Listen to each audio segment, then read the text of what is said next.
The letter arrived on a Wednesday, which was the same day Myrla Vazic had decided she was done apologizing. She was standing in the hallway of the family house on Nezmihailova Street, still wearing her coat, when her mother pressed the envelope into her hands without a word. Her mother's face said enough. It said, "You have done this to yourself." It said, "We tried." It said, "Now look." Myrla did not look at the envelope right away. She set her bag down on the chair by the door, the heavy leather bag she carried everywhere, the one her father had given her 3 birthdays ago before he understood what she was putting inside it. And she took off her coat slowly, deliberately, the way a person does when they need a few seconds to prepare themselves for something. The coat smelled like autumn and the faint smoke that drifted from the cigarettes of the men at the newspaper office. She had been there that morning. She had not told her mother that. She had not told anyone. She looked at the envelope. Her full name was written on it in a hand she did not recognize. Formal, precise, the kind of handwriting that belonged to lawyers or military men. She turned it over and saw the wax seal, already broken. Her mother had opened it, of course, because in this house nothing that arrived belonged entirely to you, and she read the letter standing right there in the hallway with her coat still warm in her hands. By the time she finished, her mother had gone into the sitting room. Myrla could hear the sound of the teacups being moved. The ordinary sound of an ordinary afternoon, in a house where something extraordinary and terrible had just been quietly decided. She folded the letter back into its envelope and went upstairs. Her room was at the top of the house, at the end of a corridor that smelled permanently of the cedar chest that no one had opened in years. It was the smallest bedroom in the building. Her older sister Ivana had the large one at the front, with the window that looked out over the street and the light that came in good in the mornings. Myrla had asked for this room when she was 12. She had wanted the quiet. She sat on the edge of her bed and read the letter again. The name in it was Lazar Petrovic, Duke of nothing much anymore. The letter did not say that. The letter said his full title in the formal way that titles were written, with all the old words and ranks, but everyone in Belgrade knew what those words meant now. They were the words of a man who had once had a position and no longer did. They were the decorative frame around an empty picture. She was to meet him in 2 weeks. The letter explained, in careful and very polite language, that this meeting had been arranged by her father and by the remaining members of the Petrovic family. It used the word arrangement several times. It never used the word punishment. But Myrla was 23 years old and she was not stupid, and she knew what an arrangement was when it arrived with a broken seal and a wax crest she did not recognize. She lay back on her bed and stared at the ceiling. The ceiling had a crack in it that ran from the window to the far wall. She had been watching that crack for 11 years. When she was 12 it had been short and thin, almost invisible. Now it was longer, wider, and had sent off a small branch crack that curved toward the light fixture. She used to trace it with her eyes when she could not sleep, following the same line over and over as though it might eventually lead somewhere different. It never did. She thought about Lazar Petrovic. She did not know him. She had seen him once, maybe, at a social gathering years ago, one of those large dinners where the women sat at one end of the table and the men sat at the other, and everyone pretended that this was a natural and desirable way for human beings to spend an evening. She could not place a face. She only knew what was attached to the name. There had been a scandal. There was always a scandal when a man with a title and a military commission suddenly disappeared from public life. The kind of scandal that people referred to in careful, lowered voices, using words like unfortunate and complicated and those decisions he made. No one said directly what he had done. In her experience, when people in Belgrade spoke that way, it either meant someone had committed a genuine wrong or it meant someone had failed to do what they were told. In Belgrade, those two things were sometimes the same and sometimes opposite, and you could not always tell which from the outside. She had not thought much about it at the time. She had been busy with her own life, or what she was trying to make of her life, which was a project that the people around her did not understand and mostly did not approve of. Now she was being asked to think about it, to orient her entire existence toward it. She closed her eyes. Through the floor she could hear her mother in the kitchen now, the soft clatter of preparation, the domestic sounds that ran underneath the hours of this house like a current you could not stop or change. Her younger brother Nicola would be home from school soon. Her father would be home from the office at 6. Dinner would be at 7. They would all sit together and no one would mention the letter, because things in this family were managed by being agreed upon in private and then treated in public as though they had always been inevitable. She thought, I wrote a letter to the editor of a newspaper. She thought, I wrote it under a man's name because if I had used my own, they would not have printed it. She thought, someone recognized my handwriting. She had been sitting in the reading room at the newspaper office when it happened. She had gone there to read the response they had printed, to see her own words in print even if the name beside them was not hers. And a man had come in who knew her father, and he had looked at her, and then at the newspaper, and then back at her, and something in his face had shifted in a way she recognized. The way a face shifts when it has just found something it did not expect, and is calculating what to do with it. She had walked home slowly. She had known, walking, that the calculation was already running. That by the time she arrived at the house, the telephone would have rung, or the conversation would already have happened, or the information would already be moving through the particular channel that information moved through in a city this size, when it concerned a family like hers. She had been right. Her father had not shouted. He never shouted. He was a man who believed that the management of things was a matter of composure, and that to raise your voice was to admit you had lost control of the situation. He had sat across from her in his study, the same desk where he signed contracts, the same leather chair where he received business associates, and he had spoken to her in a calm and measured tone about the concept of family reputation. He had used the word legacy. He had used the word damage. He had said these things to her the way a man explains a problem to a contractor he is hiring to fix it, not the way a father speaks to a daughter he is worried about. She had listened. When he was finished, she said, I wrote about property rights for widows. That is not a scandal, it is a legal argument. He had looked at her as though she had just explained something to him in a language he did not speak. It does not matter what it was about, he said, it matters what it looks like. She had wanted to say something back. She had wanted to say a great many things. She had learned over 23 years that the wanting did not change anything. 2 days after that conversation, the letter arrived. She sat up on her bed and looked at it again. She read the name, Lazar Petrovic. She thought about the word disgraced in the way people applied it to him and wondered whether it meant the same thing when applied to her and whether, if it did, that was something they had in common or just a coincidence. She put the letter in the drawer of her bedside table, under the notebook she had been filling since she was 15. The notebook had things in it she had written about law, about women's property rights, about the gap between what the law said and how it was applied in practice in the courts she had read about. She had never studied law formally. No institution of law in Belgrade had ever been interested in teaching it to a woman. She had taught herself, slowly and imperfectly and thoroughly, from books she borrowed and books she bought with money she saved from the allowance her father gave her. She put the letter under the notebook and closed the drawer. Downstairs, the front door opened. She heard her brother's voice, and then her mother's answering it, and then the sound of the house rearranging itself around the arrival of the next person, absorbing it the way it absorbed everything, without changing its fundamental shape. She went to the window. The street below was getting dark.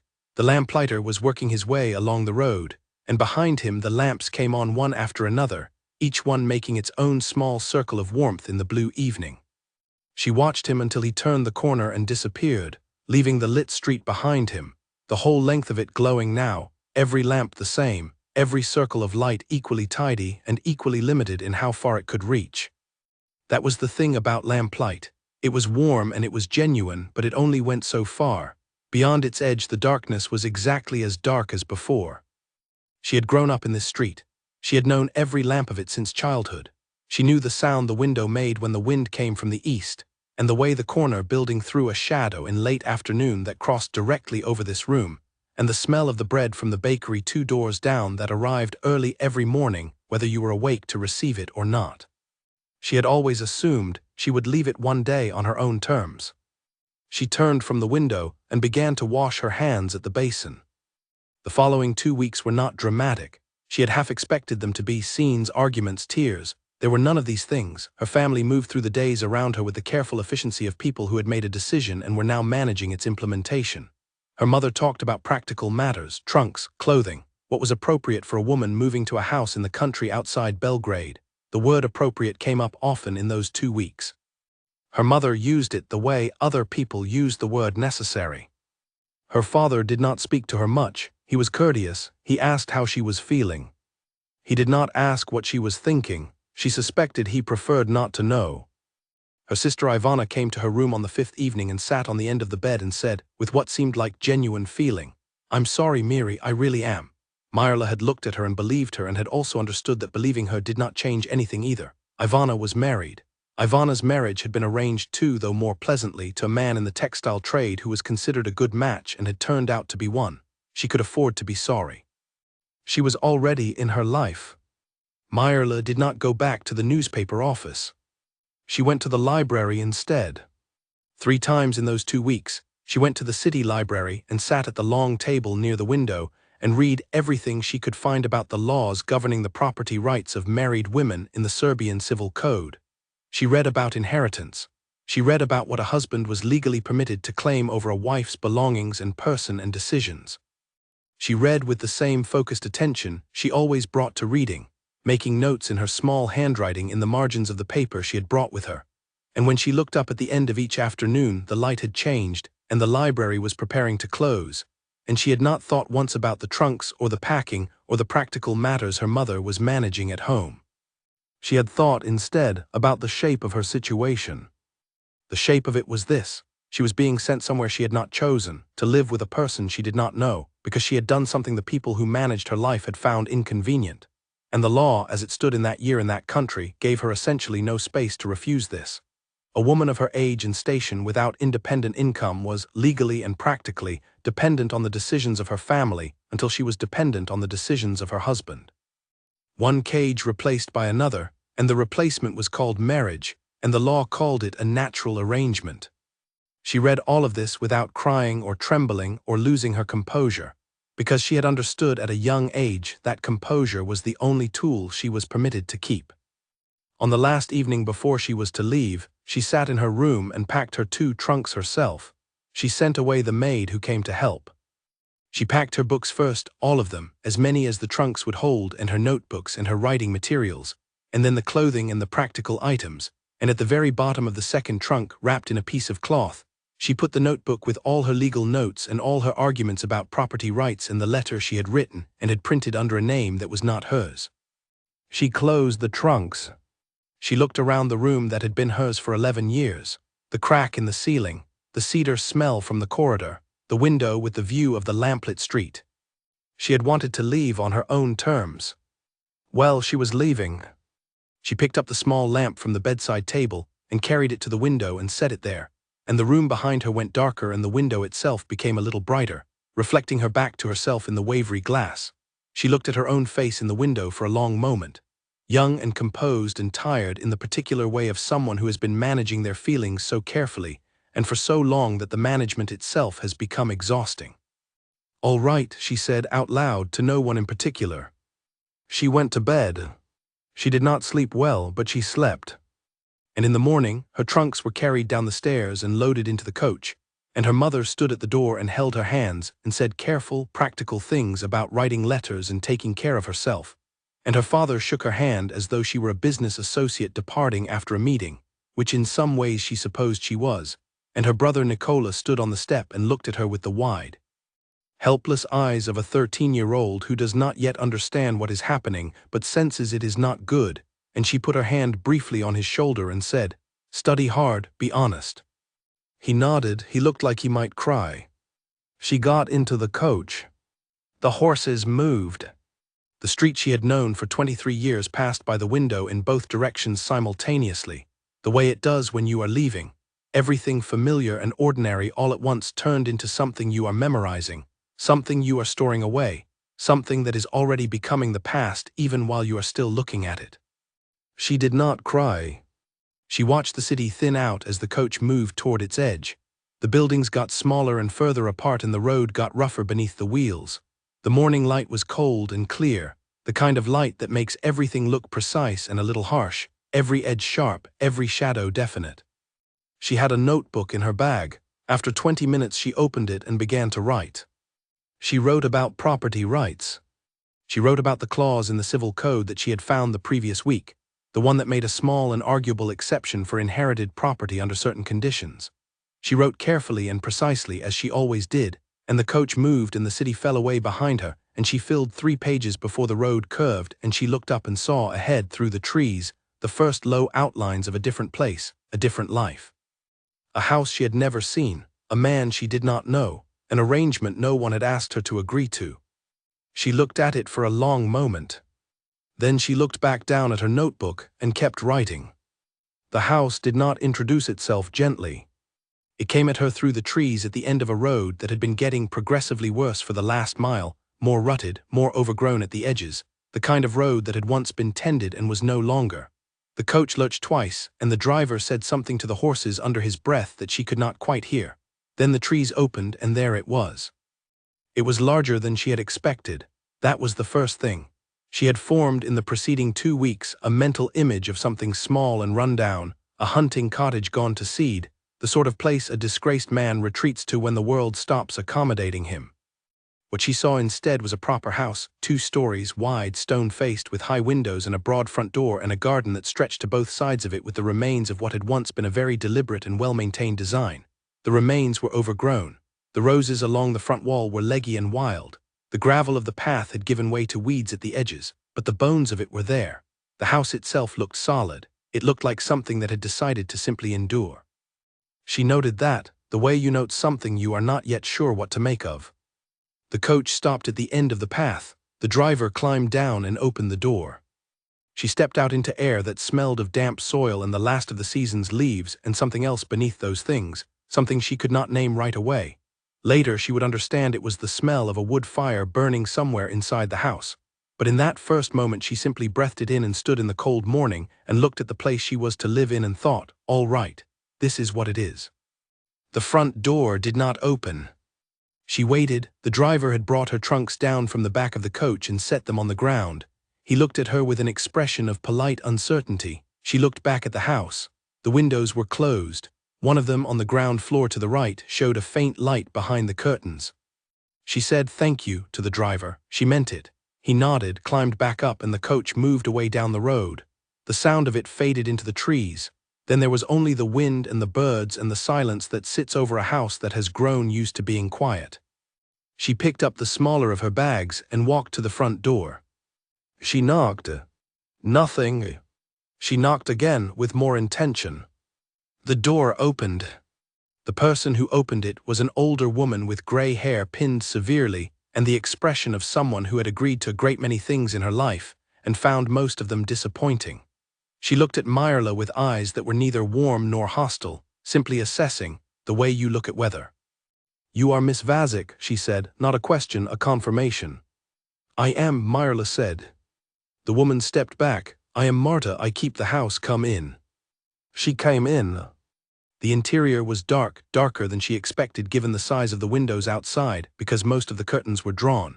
The hallway was wide, with a stone floor and a wooden staircase going up on the right. There were paintings on the walls, portraits of serious-faced people in clothing from the previous century, their eyes tracking you with the particular attentiveness of painted eyes. The hallway smelled of wood and dust and the fire she had scented outside. Marta led her past the staircase and down a corridor toward the back of the house, through a door that opened into a sitting room where the fire was lit, and a tray with tea and bread had been set on the low table. There was no one else in the room. "He is in the garden," Marta said. She said it in a tone that communicated nothing except the fact, "He knows you have arrived." Myrla sat. She poured herself tea. She was cold from the journey and hungry from the early start, and she saw no reason to stand on ceremony in a sitting room where there was no one to stand on ceremony with. She drank the tea, she ate the bread, which was good. Marta disappeared somewhere into the house. The fire was burning well. The sitting room was not elegant. The furniture was heavy and old, and some of it was in need of repair, but it was clean, and the fire made it warm, and the warmth after the cold of the journey was almost enough to make her close her eyes. She kept them open. She looked around the room. There were books on the shelves that lined the far wall, more books than she had expected and in better condition than the furniture. She could not read the spines from where she sat, but she could see they were organized, some system, some arrangement of categories that had been applied with care. There was a desk in the corner with papers on it, stacked neatly, and a pen resting beside them. On the mantel above the fire there were 3 objects: a small clock that was still running, a piece of rock with an unusual shape that looked as though it might have come from a riverbed, and a military medal in a frame. She looked at the medal for a moment. The frame was plain wood. The metal itself was old, the colors had faded, and it was positioned not at the center of the mantel but to one side, almost to the edge, as though it had been moved there by someone who couldn't decide whether to display it or put it away and had found a compromise. She was still looking at it when she heard the back door open. He came through a second door at the far side of the sitting room, the one that connected to the rear of the house, still wearing his coat, his hands dirty from the garden. He was taller than she had expected. He stopped when he saw her, and for a brief moment they simply looked at each other, the way two strangers do when they have been placed in a situation that is supposed to be familiar. The meeting, the arrangement, the formal beginning, and both of them know that no amount of formal framing can make this anything other than what it is. Two people who do not know each other, confronted suddenly with the fact of each other. He was older than her, she had known that, in his 40s she thought. There were lines around his eyes and at the corners of his mouth that came from weather and from something heavier than weather. His hair was dark, going gray at the temples. His face was not unkind, but it was not open either. It was the face of someone who had learned that openness had costs. He said, "You arrived." "I did," she said. He looked at her hands around the teacup, then at the tray, where she had clearly already helped herself to the tea and bread. Something shifted slightly in his expression, not disapproval, more like the small recalibration a person makes when a situation is slightly different from what they prepared for. He did not tell her she should have waited. He said, "Marta will show you your room when you are ready." "All right," she said. He left to wash his hands. She finished her tea. Later, this was how she would remember it, this strange courtesy of two people who owed each other nothing and were trying, without either of them saying so, not to make the other's situation worse. He came back into the sitting room and sat in the chair across from her, and Marta brought more tea and they sat together in front of the fire, and the silence between them was not comfortable, but it was not hostile either. It was simply the silence of two strangers who are deciding whether to speak. He spoke first. "How was the journey?" "Long," she said. "The road at the end needs repair." He nodded. "I know, I've been meaning to see to it."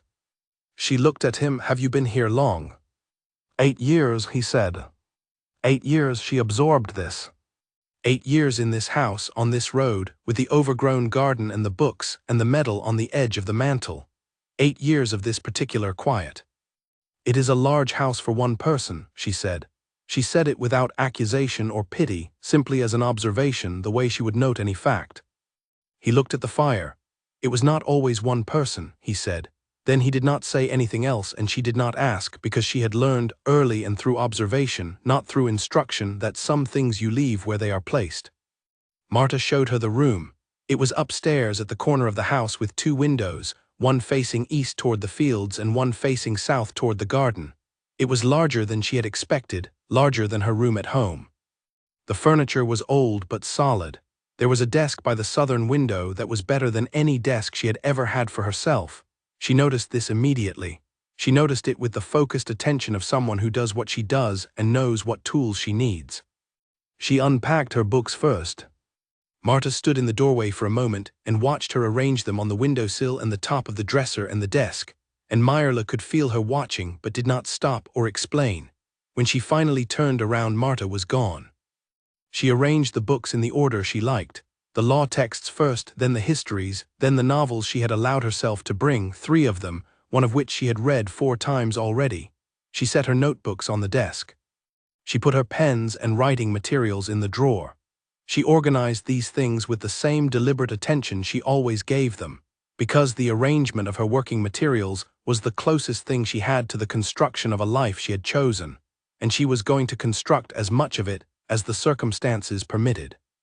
She went to the south window and looked at the garden. He was there. He had taken his coat off and was working on something near the back wall. She could see his shoulders moving, the particular rhythm of someone doing manual work with concentration.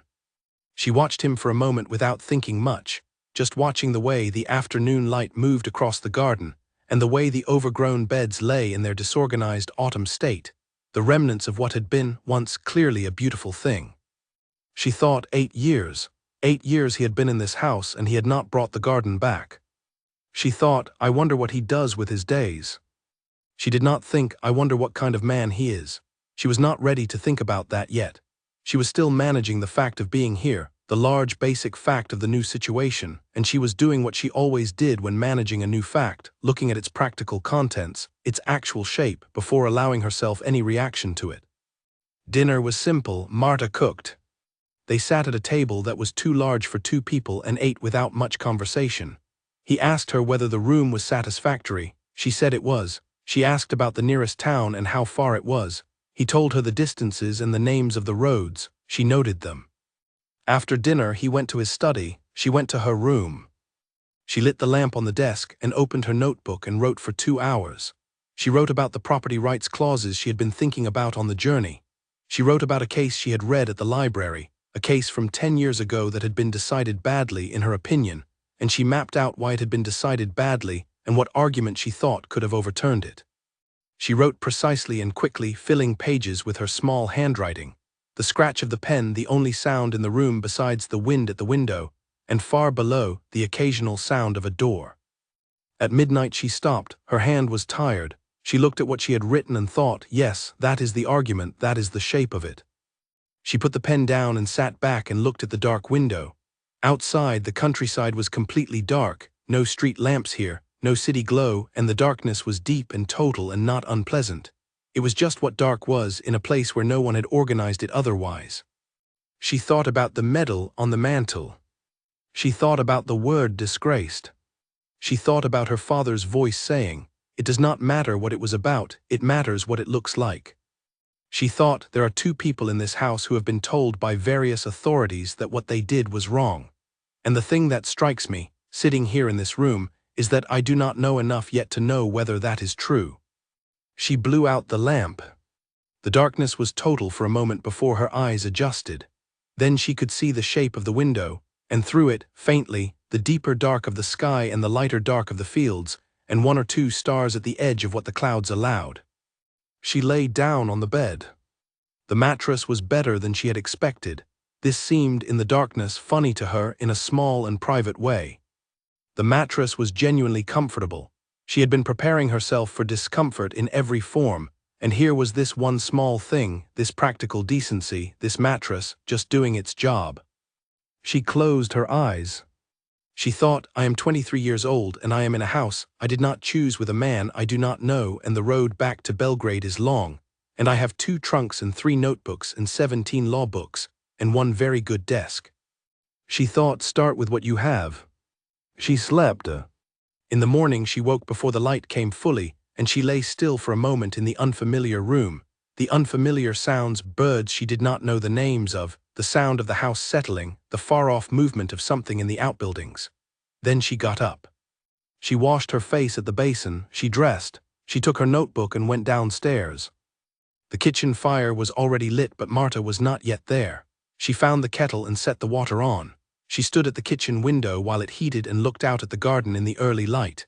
It was gray and still, and the dew was heavy on everything, making the overgrown beds look silver in the low morning. He was already in the garden. She had not expected that. She had thought she would have the kitchen to herself for a while, the morning to herself, the adjustment period that every new situation requires before the day's pattern asserts itself. But there he was, out in the gray morning while the dew was still on the grass, with a pair of shears in his hands, working on something near the eastern wall. She watched him for a moment. He was not watching her. He did not look at the house. He was entirely focused on whatever he was doing. She could see now that he was cutting back the long overgrown canes of the roses, cutting them back hard, the dead wood falling around his feet. It was methodical work, slow, the kind of work that requires attention and patience and has visible results that come slowly and only if you keep going. The kettle boiled. She made tea. She found bread from the day before and cut 2 slices and put them on a plate, and added to the tray the butter she found in the cold box by the back door. She stood at the kitchen table and ate and drank and looked out at the garden where the man she had married. She was still adjusting to this word, the practical weight of it, the way it rearranged what was possible and what was not, moved through the gray morning doing the slow work of bringing something back. She thought, he is out there every day probably, this is what he does. She thought, 8 years of this. She rinsed her cup and put it by the basin. She went to the sitting room and picked up her notebook. She sat in the chair by the window and wrote until the day properly began. When Marta arrived at 7, she found 2 cups on the draining board instead of 1, which told her something, and she stored it away without mentioning it, the way a practical person stores useful information for later. That was how the first days began, not dramatically, not with the expected difficulty or tension or the forced conversation of people who have been put together and told to make the best of it. They moved through the house in parallel, like 2 rivers running near each other, close enough to be aware of the other's existence, not yet at the place where they met. She wrote, he gardened and then disappeared into his study, and the house absorbed the silence of both of them working. On the 3rd evening, she asked Marta about the books on the shelves in the sitting room. Marta said those are his, he has read all of them. She paused, most twice. Meyerle went to the shelves after dinner. She stood there for a long time. There were law books on the 2nd shelf from the top. She had not seen them from across the room. They were well used, she could see the marks on the spines, the slight lean of books that have been taken out and put back many times. She ran her finger along the spines and read the titles. Several of them she had read herself. 2 of them she had been trying to locate for months without success. She took one from the shelf. She carried it to her room. She read it for an hour and a half before she realized she had completely forgotten to be unhappy about where she was. It was the law book that started it, though she would not have described it that way at the time. She would have described it simply as she returned the book. She returned it to the shelf 3 days after she took it, and when she did, Lazar was in the sitting room seated at the desk in the corner, writing. He looked up. She held up the book briefly in explanation and put it back. He watched her do this. Did you finish it? He said. Yes. What did you think? She turned around. He was still looking at her with the focused, unreadable attention she was beginning to recognize as his default expression, not cold, not warm, simply present, simply paying attention. I think the 3rd chapter is wrong, she said. He was quiet for a moment. Then he said, in what way? She sat in the chair across from the desk, not because she had decided to, but because the argument required it, required the posture of a person who is about to make a case. The author argues that the precedent from the 1890 case effectively closed the question of inheritance for female heirs in contested estates, but the 1890 case had a specific factual circumstance that the author treats as universal. The widowed plaintiff in that case had remarried before the estate was formally settled. That is what drove the judgment. It is not a universal rule. It is a specific outcome based on a specific circumstance, and the author has built a general conclusion on a particular foundation. Lazar put down his pen. That is what I thought, he said. She looked at him. When I read it 4 years ago, he said, I made a note.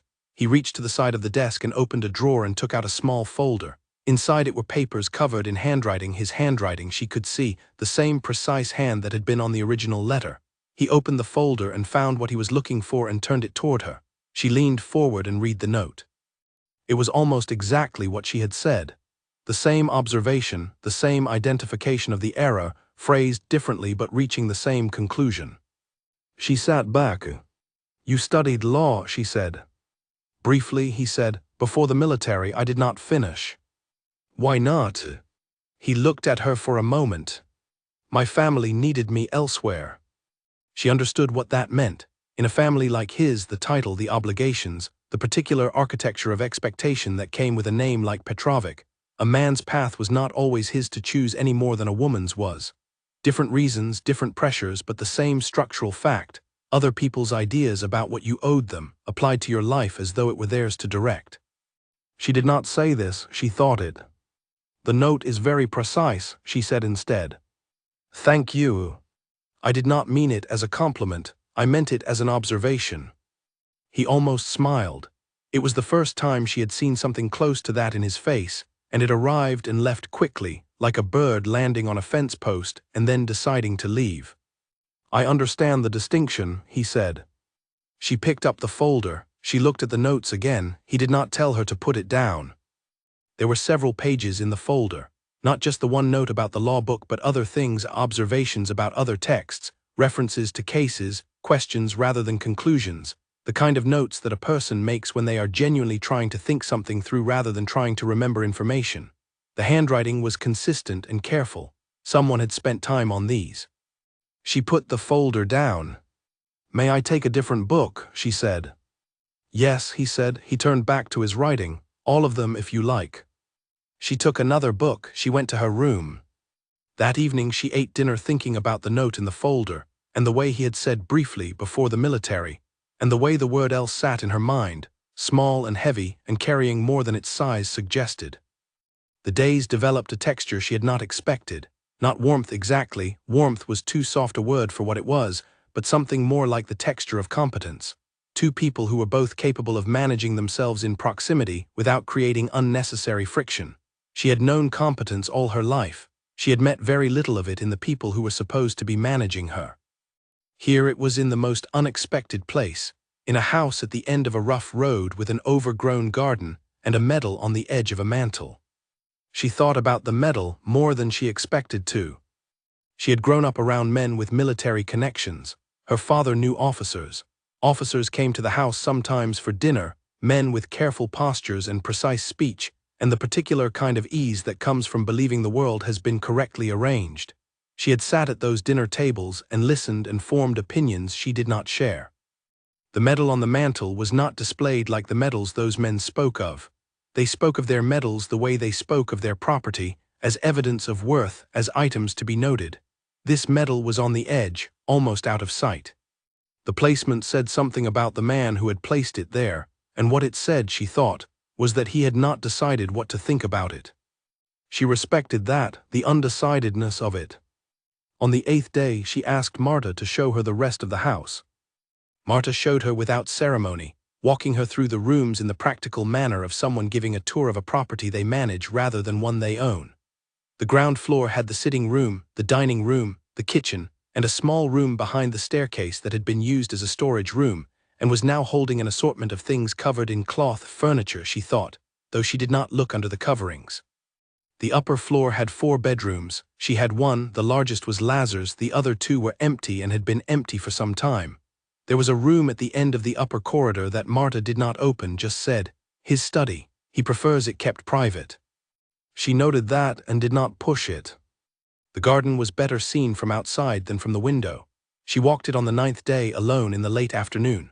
It was larger than she had realized. It went further back than she had seen from her window, past the rose beds to a kitchen garden that had been maintained better than the ornamental part, and then further still to an orchard of apple trees that were unpruned but still producing, the last apples of the season lying in the grass beneath them. She walked through the orchard, and the sound of the apples shifting under her feet was the only sound for a while, and the smell of them was sharp and good. He was at the far end of the garden near the wall, doing something with a section of broken stone edging. He was replacing it. She saw he had new stone there, the fresh-cut pale of it different from the old dark stones around it. He looked up when she approached. She said, "How much of this did you lay yourself?" "Most of it," he said, "the paths, the edging." He looked around the garden, some of the beds. "When you first came here?" "No," he set down the stone he was holding. "When I first came here I did not do much of anything. That was, the first 2 years were not very productive." She looked at the wall. The old stones and the new ones, the repaired sections and the sections still waiting for repair. "What changed?" she said. He was quiet for a moment. "I ran out of the ability to simply be stopped," he said. He picked up the stone again and turned it in his hands, checking the fit. At some point, being stopped stops being a sustainable condition. You have to begin something, even something small. She looked at the garden. "The roses were here when you arrived," she said. "Yes, they were better maintained than this. The previous owner was a gardener. I tried to keep them and found I had no knowledge and no patience." He almost smiled again. "Now I have the knowledge. The patience is still a project." She looked at the leggy canes he had been cutting back on her first morning.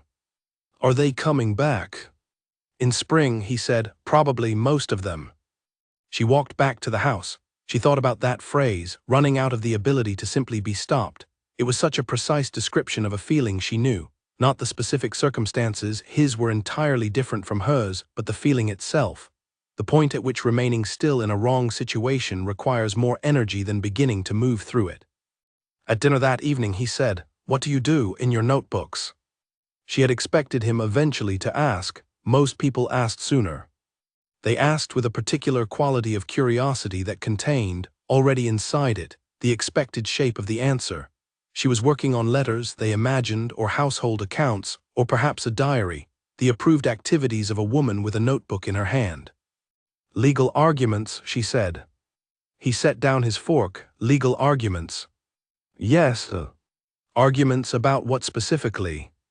Property rights for women, primarily inheritance, some contractual law. He said nothing for a moment, then he said, formally trained. No. Self-taught. Yes. He looked at her with the focused attention again. She had begun to be able to distinguish its varieties. This one was not the evaluative look, not the measuring kind. It was something closer to recognition. The look of someone who has encountered a particular kind of person before and is confirming that this is what they are looking at. There are gaps in self-teaching, he said. Certain cases you would not have access to, certain precedents that are held in court records rather than published. I know, she said. I have been working around them. What does that mean, working around them? It means identifying where the gaps are and building an argument that does not depend on the cases I cannot access. If I can construct an argument from the published material that is internally consistent and strong enough, the unpublished precedents become either irrelevant or confirmatory. Either way, they cannot sink the argument. He looked at her for a long moment. That is a good strategy, he said. Thank you. But there is a gap in that approach too. The argument may be bulletproof from the outside, but if opposing counsel has access to the unpublished cases and they happen to contradict you, you have a problem you did not prepare for. She looked at him. You have read the unpublished cases. Some of them, I had access to court records when I was in a position to have access. She thought about the folder in the desk drawer, the careful notes, the years of reading and annotating in a house at the end of a rough road. Would you share what you have? She said. The question landed in the room with a weight she had not quite intended, or perhaps she had intended it to land exactly that way, as a question that was not really only about legal cases. Two people, each with something the other could use, the practical version of a conversation that had an entirely different version underneath it. He looked at his plate for a moment, then he said, yes. Just that. Yes. She nodded. She picked up her fork. They ate in silence for a few minutes, the ordinary sound of the meal continuing around the edges of the thing that had just changed between them. There are boxes, he said eventually. In the study, court records I had copied years ago. They are organized by date. I have not looked at them recently. He paused. You are welcome to. Not your private notes, she said. Those too, he said. He said it in the tone of someone making a decision rather than responding to a request. They are more useful in use than in a drawer. After dinner, she went to her room and sat at her desk and looked at the south window where the dark garden lay beyond the glass. She thought about what had just happened. Not dramatically, she was not a dramatic thinker, but practically tracing the shape of it. She had arrived here as a punishment. She had brought her books and her notebooks and her incomplete self-taught knowledge of a field that no institution had been willing to teach her, and she had expected to find nothing here but the flat silence of a ruined life. Instead, she had found a man who had once briefly studied the same field and who had spent years annotating texts in a private folder and who had access to court records she had not known existed. She thought, my family sent me here to diminish me. She thought, it is possible this will not go the way they imagined. She opened her notebook. She wrote, tomorrow I will look at the boxes in the study. Then she wrote underneath, the 1890 case is still wrong. The author built a general conclusion on a particular foundation. That is the thing about particulars used as generals, they hold until the right fact comes along and they don't. She looked at what she had written. She thought that is true of quite a few things. She closed the notebook and went to sleep, and in the morning, before the dew was even off the garden, she was at the door of his study with her notebook under her arm. He opened it immediately as if he had been waiting for her to knock. He stepped back and let her in. The room was smaller than she had expected, crowded with the boxes he had mentioned. They were stacked along two walls, each one labeled in the same precise handwriting as the folder. He stood to the side while she looked at them, reading the labels. She said, this is a great deal of material. Yes, he said. How long will you be in here today? He looked slightly surprised by the question. I intended to work at my desk. Then I will work on the floor, she said. She was already crouching down to read the label on the lowest box. Can you reach the lamp on the shelf? The light in here is not good enough. He got the lamp. He moved it to the position she indicated. She opened the first box and began to read. He sat at his desk and went back to his own work. For 2 hours the only sounds in the room were the paper and the pen, and occasionally the soft sound of one of them shifting position. Once she asked him a question about a case reference she could not trace. He answered it without looking up from what he was doing. Once he asked her whether she wanted to move to the desk when he was finished with it. She said no, the floor was fine, she could spread the documents out better. Outside, the garden was quiet in the late autumn light. Marta came to the study door at noon with 2 cups of tea. She did not come in. She set the tray on the small table just inside the door and left without a word, which suggested to Meyerle that Marta was a person who understood the value of not interrupting something that was going well. She drank her tea on the floor with a court record in her lap and a notebook beside her, and 3 different documents spread across the stone. He drank his tea at the desk. The afternoon light moved across the room. The boxes gave up their contents slowly, the way any real collection of information does, not all at once, not in a rush of revelation, but piece by piece, each document connecting to the next, the shape of it emerging the way a map emerges when you add enough landmarks. By the time the light was going, she had filled 9 pages. She looked up. Lazar was still at his desk, though the work he was doing looked different now. He had stopped writing and was reading, and the book he was reading was one of the ones from the sitting room shelves. He had not told her he was finished with his own work. He had simply shifted to something else. She looked at the spread of documents around her on the floor. She said, the case I was thinking about, the 1891, it is not as isolated as the author suggested. There are 2 more here with similar factual circumstances. Same error, same misapplication of the precedent. He looked up from his book. 3 cases, she said, 3 identical errors. That is not a coincidence. That is a pattern. He was quiet for a moment. Then he said, a pattern is arguable, an isolated case is not. Exactly, she said. She began to gather the documents back into the box, carefully, in order. He watched her do this. What are you going to do with the argument? He said. She did not answer immediately. She finished putting the documents away and closed the box and sat for a moment with the notebook in her lap. I do not know yet, she said, but I intend to write it fully, all of it. If it is right, it should be in the world. He said nothing. She said, do you think it is wrong for me to want that? He said no. Just that, no. She stood up and picked up her notebook and looked at him for a moment across the quiet room. Thank you for the use of the study, she said. You are welcome to it whenever you need it, he said. She went to her room. She wrote for 3 more hours by lamplight, and the argument took shape under her pen. And outside the house, the last autumn evening darkened around the garden where the roses were coming slowly back to their structure, bare and cold but still alive, waiting for a season that would give them reason to bloom. The first frost came in the night, and she woke to a garden gone silver. She stood at the south window in the early morning and looked at it, the white over everything, the grass stiff and geometric, the rose canes catching the light on their upper edges and holding it. The apple trees in the orchard were dark shapes with bright crowns, and the whole scene had the precise, contained quality of something that has accepted a change without resistance. She thought, there is something admirable about that. She dressed and went downstairs. Lazar was already in the kitchen, which had not happened before. He was standing at the stove with his back to her, doing something with a pot, and he did not hear her come in because her feet were quiet on the stone and he was focused on what he was doing. She stood in the doorway for a moment and observed him. He was cooking, which also had not happened before. That had been Marta's territory, but Marta did not come on Sundays. She had forgotten it was Sunday. He heard her then and turned. He looked at the pot and back at her with the expression of a man who has been caught doing something that is not exactly embarrassing, but is perhaps slightly more personal than he expected to be observed doing. I can cook for myself on Sundays, she said. I know you can, he said, but I was already here. She sat at the table. What is it? Porridge, he said, and then eggs if you want them. I want them, she said.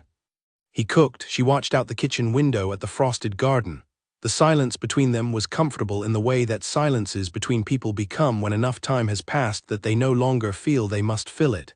She was not sure exactly when this had happened. It had crept up on them, this particular quiet, replacing the earlier careful distances. It had been 3 weeks. 3 weeks of the study and the documents and the separate work that had become, without either of them declaring it, work that was more and more connected. He would find a reference she needed and set it on the corner of her working space without interrupting her. She would note something that related to the legal question he had mentioned at dinner. He was working on something of his own, a document she had not asked him to explain and which he had not explained, but which seemed to involve the same area of military law that had structured his disgrace, and she would find the relevant section in her own notes and fold a piece of paper into the page for him and leave it on his desk. They had developed a working language between them, not a personal one. The personal was still a country neither of them had crossed into, and there was a mutual tacit agreement about that, an agreement that had been made without discussion, and was being honored by both of them with the same seriousness they brought to the work. He set a bowl in front of her, she ate. After breakfast she went to the study. She was at the stage of the argument that required her to be more careful. She was building the conclusion now, and a conclusion, she knew, was where an argument that seemed strong revealed whether it actually was. The preceding logic could be solid, the conclusion could still fail to land. She had read enough legal texts, including bad ones, to know how this happened. The writer ran to the finish, exhausted by the middle distance, and the conclusion arrived breathless and slightly less precise than everything before it. She was not going to do that. She worked slowly through the morning. The frost outside was softening by 10, the silver going transparent and then disappearing altogether, and by noon the garden looked almost ordinary again, just cold and clear and waiting. She heard him come to the study door around midday. He knocked. They had settled on this, the knock at the open door, a signal that he was available rather than an interruption, and she said come in without looking up from the page she was revising. He came in and sat at his desk. He looked at his own papers for a moment and then said, "I need to tell you something about the document I am working on." She looked up. "It relates to my court-martial," he said. He said it in the same even tone he used for everything, but she could hear the particular quality of a statement that has been considered for a long time before being made. "You mentioned some weeks ago that you had heard the general story. I want to tell you the actual one if you are willing to hear it. It seems relevant given where our work is going." She put down her pen. "I am listening." He looked at the window for a moment, then he looked at her and began. He had been a captain in the Serbian army, he said, in the field in the south.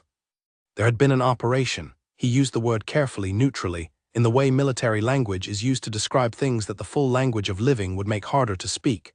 The operation had been ordered by a colonel he reported to. The order had included the destruction of 3 villages in an area that was considered strategically significant. The villages were civilian. He had conducted his own assessment and found no military presence in any of them. He had communicated this to the colonel and requested confirmation of the order. The confirmation came. He refused. He reported the order up the chain of command, above the colonel. He wrote a formal document.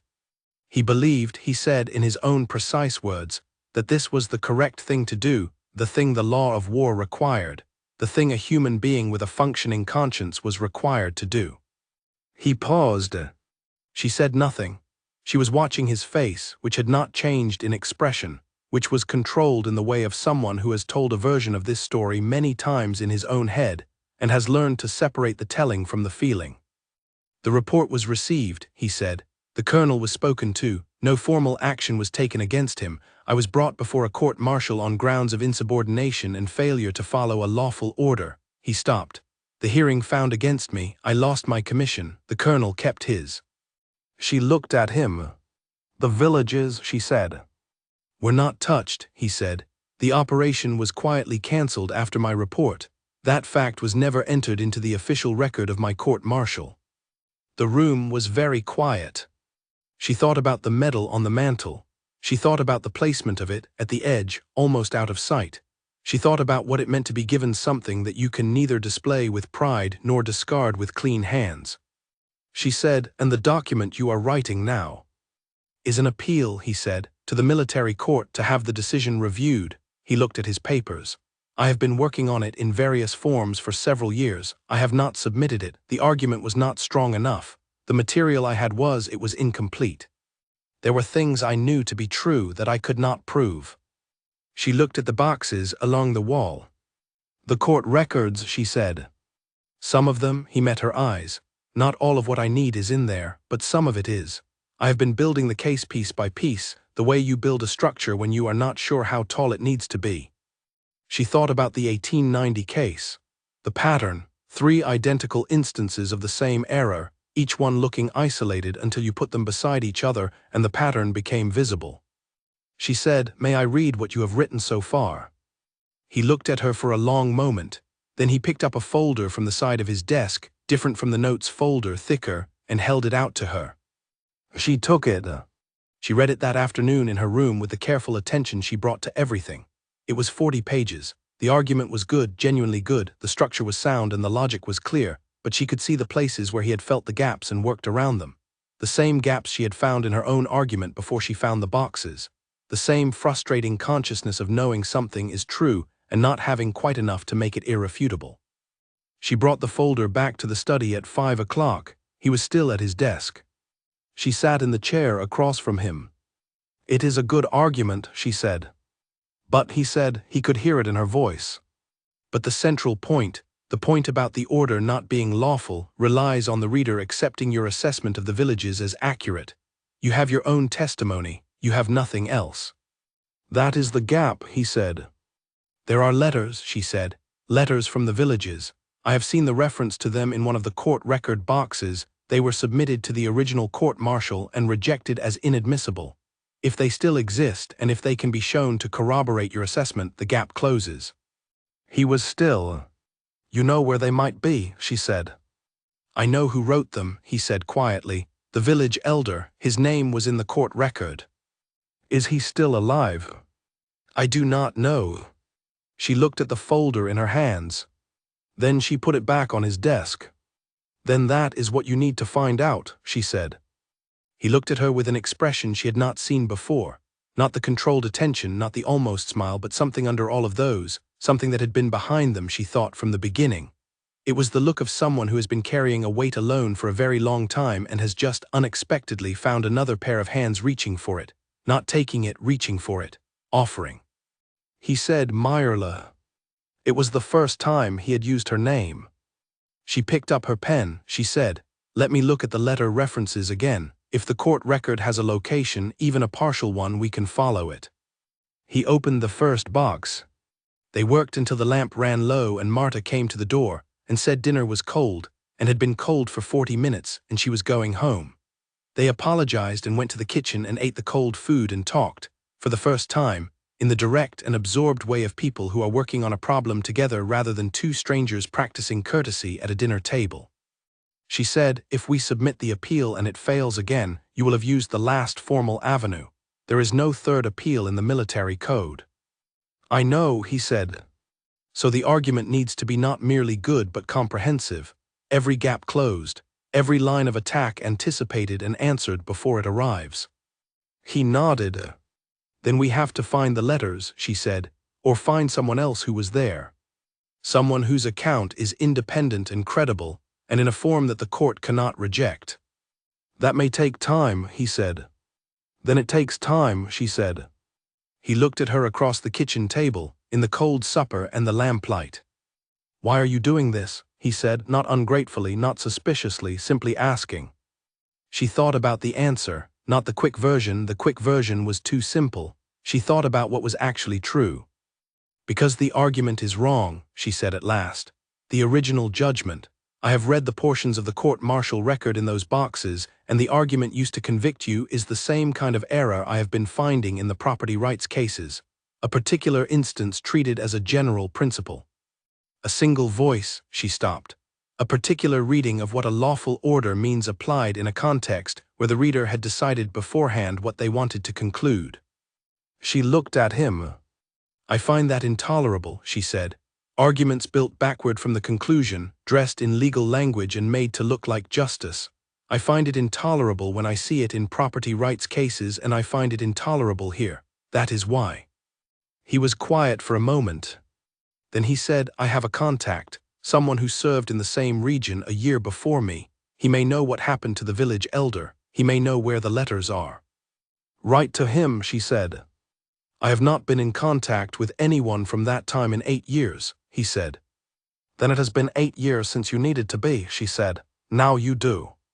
He looked at the table, he looked at her. Yes, he said. He wrote the letter that evening. She sat in the sitting room by the fire and worked on her own document. Marta had been and gone and the house was quiet and the 2 lamps they each had were the only lights in the building. The fire settled. Outside, the second frost of the season was forming on the garden, the roses going silver again in the dark, patient and cold and alive underneath. She listened to the sound of his pen from the study.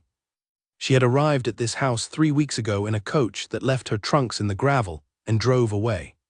She had arrived as a punishment, as a problem solved by removal, as a woman who had stepped out of line and been handed to a disgraced man as though they were 2 inconveniences that could be made to cancel each other out. She looked at the fire. She thought, I do not feel cancelled. She turned back to her document and kept writing. The reply to his letter took 11 days. She knew it had arrived because she came downstairs on a Tuesday morning and found him standing in the hallway with an envelope in his hand and a look on his face that was not one she had seen before. Not the controlled attention, not the almost smile, something older than either of those. He looked up when she came down the stairs. He is alive, Lazar said. He meant the village elder, Stanko Milisov. He is 71 years old and he is living outside Nis with his daughter's family. He looked at the letter again. My contact says he has the original letters. He kept them all these years. A pause. He was waiting, my contact says, for someone to ask. She stood very still on the last step of the stairs. 71 years old. A man who had written letters to a military court on behalf of his village, letters that were rejected and declared inadmissible, and he had kept them for, she counted quickly, for over a decade, in the house of his daughter, waiting for someone to ask. You need to go to him, she said. Yes. When? As soon as it can be arranged. He folded the letter carefully and put it in his coat pocket. He looked at her. I would like you to come. She had not expected that. She stood there on the last step of the staircase in the cold morning hallway, and she thought about what it meant that he had asked, and about what it meant that she wanted to say yes without any hesitation at all. When, she said again. Next week, he said, if you can be ready. I am already ready, she said. She went to the kitchen and made tea and thought about a man in a village who had been waiting for a decade for someone to care about a set of letters that told the truth. She thought, some things wait a very long time and are still there when you come looking. She made 2 cups of tea and brought one to the hallway where he was still standing, and he took it without a word, and they stood together in the cold morning light of the hallway with the tea in their hands and the letter in his pocket, and the frost on the garden through the tall window at the end of the hall, and neither of them said anything because there was nothing that needed to be said right then, the situation having said everything on their behalf. She drank her tea. He drank his. Outside, the frost was already going. The morning was stronger than it. The preparations for the journey took 4 days. She spent those 4 days in the study, going through every document she had not yet fully processed, pulling the specific references she needed for the journey, the dates, the court record numbers, the name of the colonel, the names of the men who had sat on the original court-martial panel. She built a structure of reference in her notebook, every fact they had on one side, every gap on the other, and the things that Stanko Milisov and his letters might close between them. Lazar, beside her at his desk, was doing a similar thing in his own way. He was quieter than usual these days, more interior, as though the approaching journey required him to go back into some part of his history that he had been keeping at a managed distance. She did not intrude on this, she understood it. There were parts of her own past she managed at a similar distance, and she would not have wanted someone pressing at them before she was ready. On the 4th evening she sat at her desk and wrote a letter to her mother. Not a long one. She had written short letters since arriving, brief accounts of practical matters, the information that she was well, that the house was adequate, careful nothings that gave away nothing. This letter was also not long, but it was different. She wrote, I have been working here. Real work, the kind I wanted to do. I wanted you to know that. She did not write, I am well. She did not write, things are better than I expected. She wrote only what was true and precise because that was what she had. She sealed the letter and put it with the outgoing post. Then she went to the window and looked at the garden in the evening and thought about a journey to find a 71-year-old man who had been keeping the truth in a box in his daughter's house, waiting.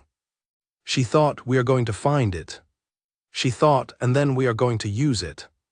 The journey to Nis took 2 days. She had expected discomfort and found only the ordinary discomforts of travel, the roads, the changing weather, the inn at the midpoint of the journey where the food was plain and the beds were adequate, and the sound of the other travelers in the adjacent rooms came through the walls at irregular intervals through the night. She slept lightly and woke early and was dressed, and at the window when the grey of pre-dawn began to define the shapes in the courtyard below. She heard him moving in the adjacent room at the same time. Neither of them knocked on the other's door. They met in the corridor at the same moment, both carrying their bags, both ready, and looked at each other with the mild surprise of people who have discovered, without having planned it, that they keep the same hours. "The horses are being prepared," he said. "Good," she said.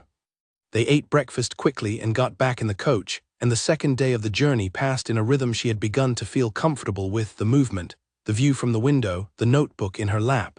She wrote as they traveled, revising the structure of her arguments with the motion of the coach providing a steady background hum. He read. Occasionally one of them said something about the landscape or a reference they had been thinking about, and the other responded or didn't, and the conversation resumed or didn't, and neither absence was uncomfortable. She thought, this is what it would be like to travel with a colleague. She had never had a colleague. She had had teachers briefly when her father permitted tutors, and she had had her sister, who was kind but uninterested in what Myrla was interested in, and she had had the reading room of the library, which was full of people who did not speak to her. She had not had a person who was working on adjacent things in the same direction. It was a strange and good feeling. She was careful not to place too much weight on it. New things had a tendency to feel larger in their early stages than they turned out to be. Stanko Milisev's daughter lived on the eastern edge of a village that had grown up around a mill. The house was modest and well kept, with a vegetable garden that had been put to bed for winter, the beds raked and covered, the last of the season's work done properly. She noticed this because she had been noticing gardens more since Lazar's. They had written ahead. The daughter, whose name was Katerina, met them at the door. She was perhaps 50, a solid and competent-looking woman with her father's eyes, or what Myrla imagined her father's eyes might be. Before she saw him, she assigned the eyes in her mind. She greeted them with measured warmth, the kind of warmth that is genuine but not excessive, the warmth of a person who does not yet know what these visitors are going to mean. She brought them through the house to a room at the back.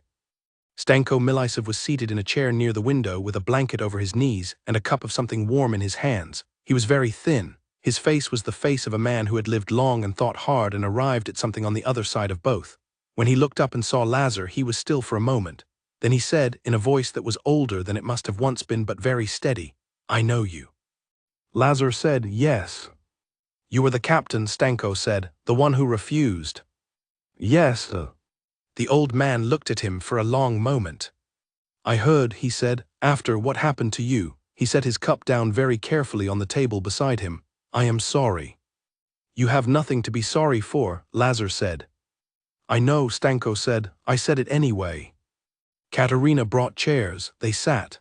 Myrla had her notebook open in her lap. She said nothing yet, letting the first part of the conversation belong to the two men who had a history she had not been part of, giving it the space it needed. Stanko looked at her. "Who are you?" he said. "My name is Myrla," she said. "I am working on the legal argument for the appeal." He looked at her notebook. "You are a lawyer." "No," she said. "I am a woman who has taught herself law because no institution was interested in teaching it to me officially." He looked at her for a moment with the assessing eyes of an old man who has learned that people usually mean something slightly different from what they say and is in the habit of finding out what. Then something settled in his expression. "Good," he said simply. He turned back to Lazar.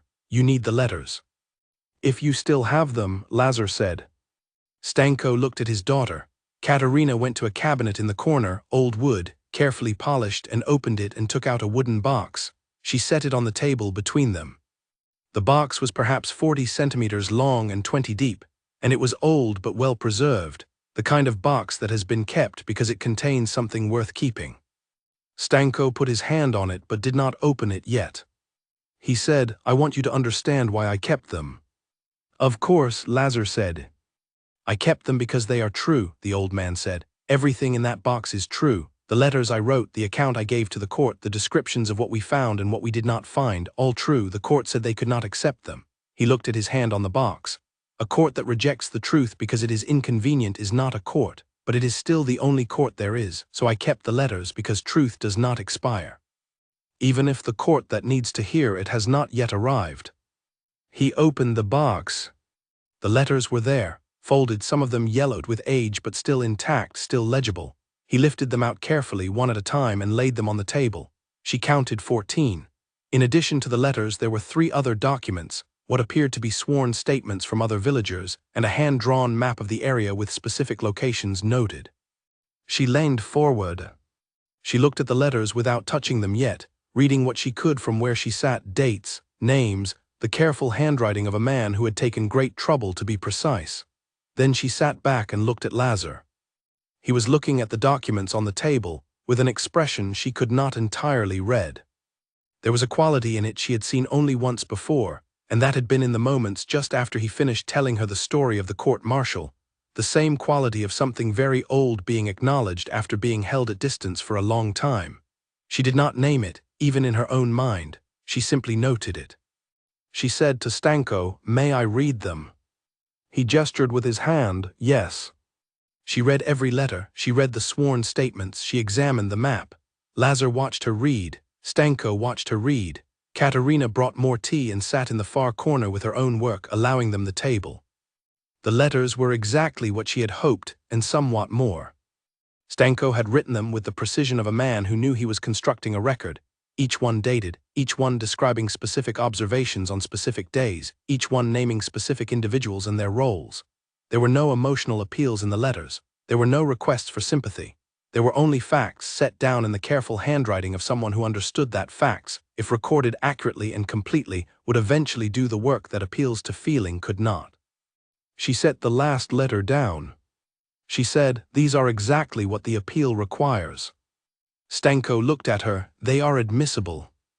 "They were rejected in the original hearing because the court ruled them as hearsay," she said. "But the standard for hearsay in an appeal of this kind is different from the original proceeding. In an appeal, the question is not whether the evidence was admitted, but whether the original decision was sound given the full body of available evidence. These documents go directly to the question of whether the order was lawful. They establish, independently and precisely, the factual basis that the captain reported to his commanding officer. If the court accepts that these documents are authentic, and their age, their condition, and your testimony would go a long way to establishing that, then the argument for insubordination collapses." Stanko was very quiet. He looked at the letters on the table, he looked at Lazar. He said, "You were right." Lazar said, "I know." "I mean that I knew it then," Stanko said, "and I know it now, but sometimes the knowing requires a witness, someone else to confirm it." Myrla looked at the old man in his chair with his blanket over his knees and the box that he had kept for over a decade beside him, and she thought about what it cost a person to keep a truth for that long in the absence of anyone who could use it. The patience it required, the stubbornness, the refusal to let something true die of neglect just because the institutions that were supposed to care about it had declined to. She said, "Would you be willing to submit a sworn statement for the appeal?" He said, "I have been willing for 10 years. I was waiting to be asked." The map had location details she had not expected, specific coordinates, written in a military style she did not entirely understand, but Lazar could read easily. He sat forward and went over the map with Stanko, the two of them talking in the shorthand of men who had once occupied the same kind of space, the technical language of territory and position that had its own precision. She wrote down what they said, translating the technical terms into the legal ones she needed, filling 3 pages of her notebook before the afternoon light began to shift. Katerina made supper. They ate with the family at the table, Katerina's husband, a quiet man named Petter who worked at the mill, and 2 of their children who looked at Myrla with the frank curiosity of children who do not yet know they are supposed to be less obvious about it. She answered their questions directly, which made them like her, and the supper had the warmth of a table where the children have decided a visitor is acceptable. Stanko said near the end of the meal, "I used to wonder if anyone would come." Myrla said, "We came." He nodded. "You came," he said. 10 years is a long time to wait, but it is not too long." She looked at him. She thought about patience, about the things you hold because they are true and worth holding even when no one is asking to receive them, about the difference between waiting and giving up, and how a person learns to keep doing the first without sliding into the second. She thought about the notebook at the bottom of her trunk, under her letters and her legal texts, the argument she had been building for years in private, in the margins of books she had borrowed, in notebooks no one read, in the careful self-taught language of a field that had not wanted to teach her. She had been waiting too. She looked at Lazar across the table.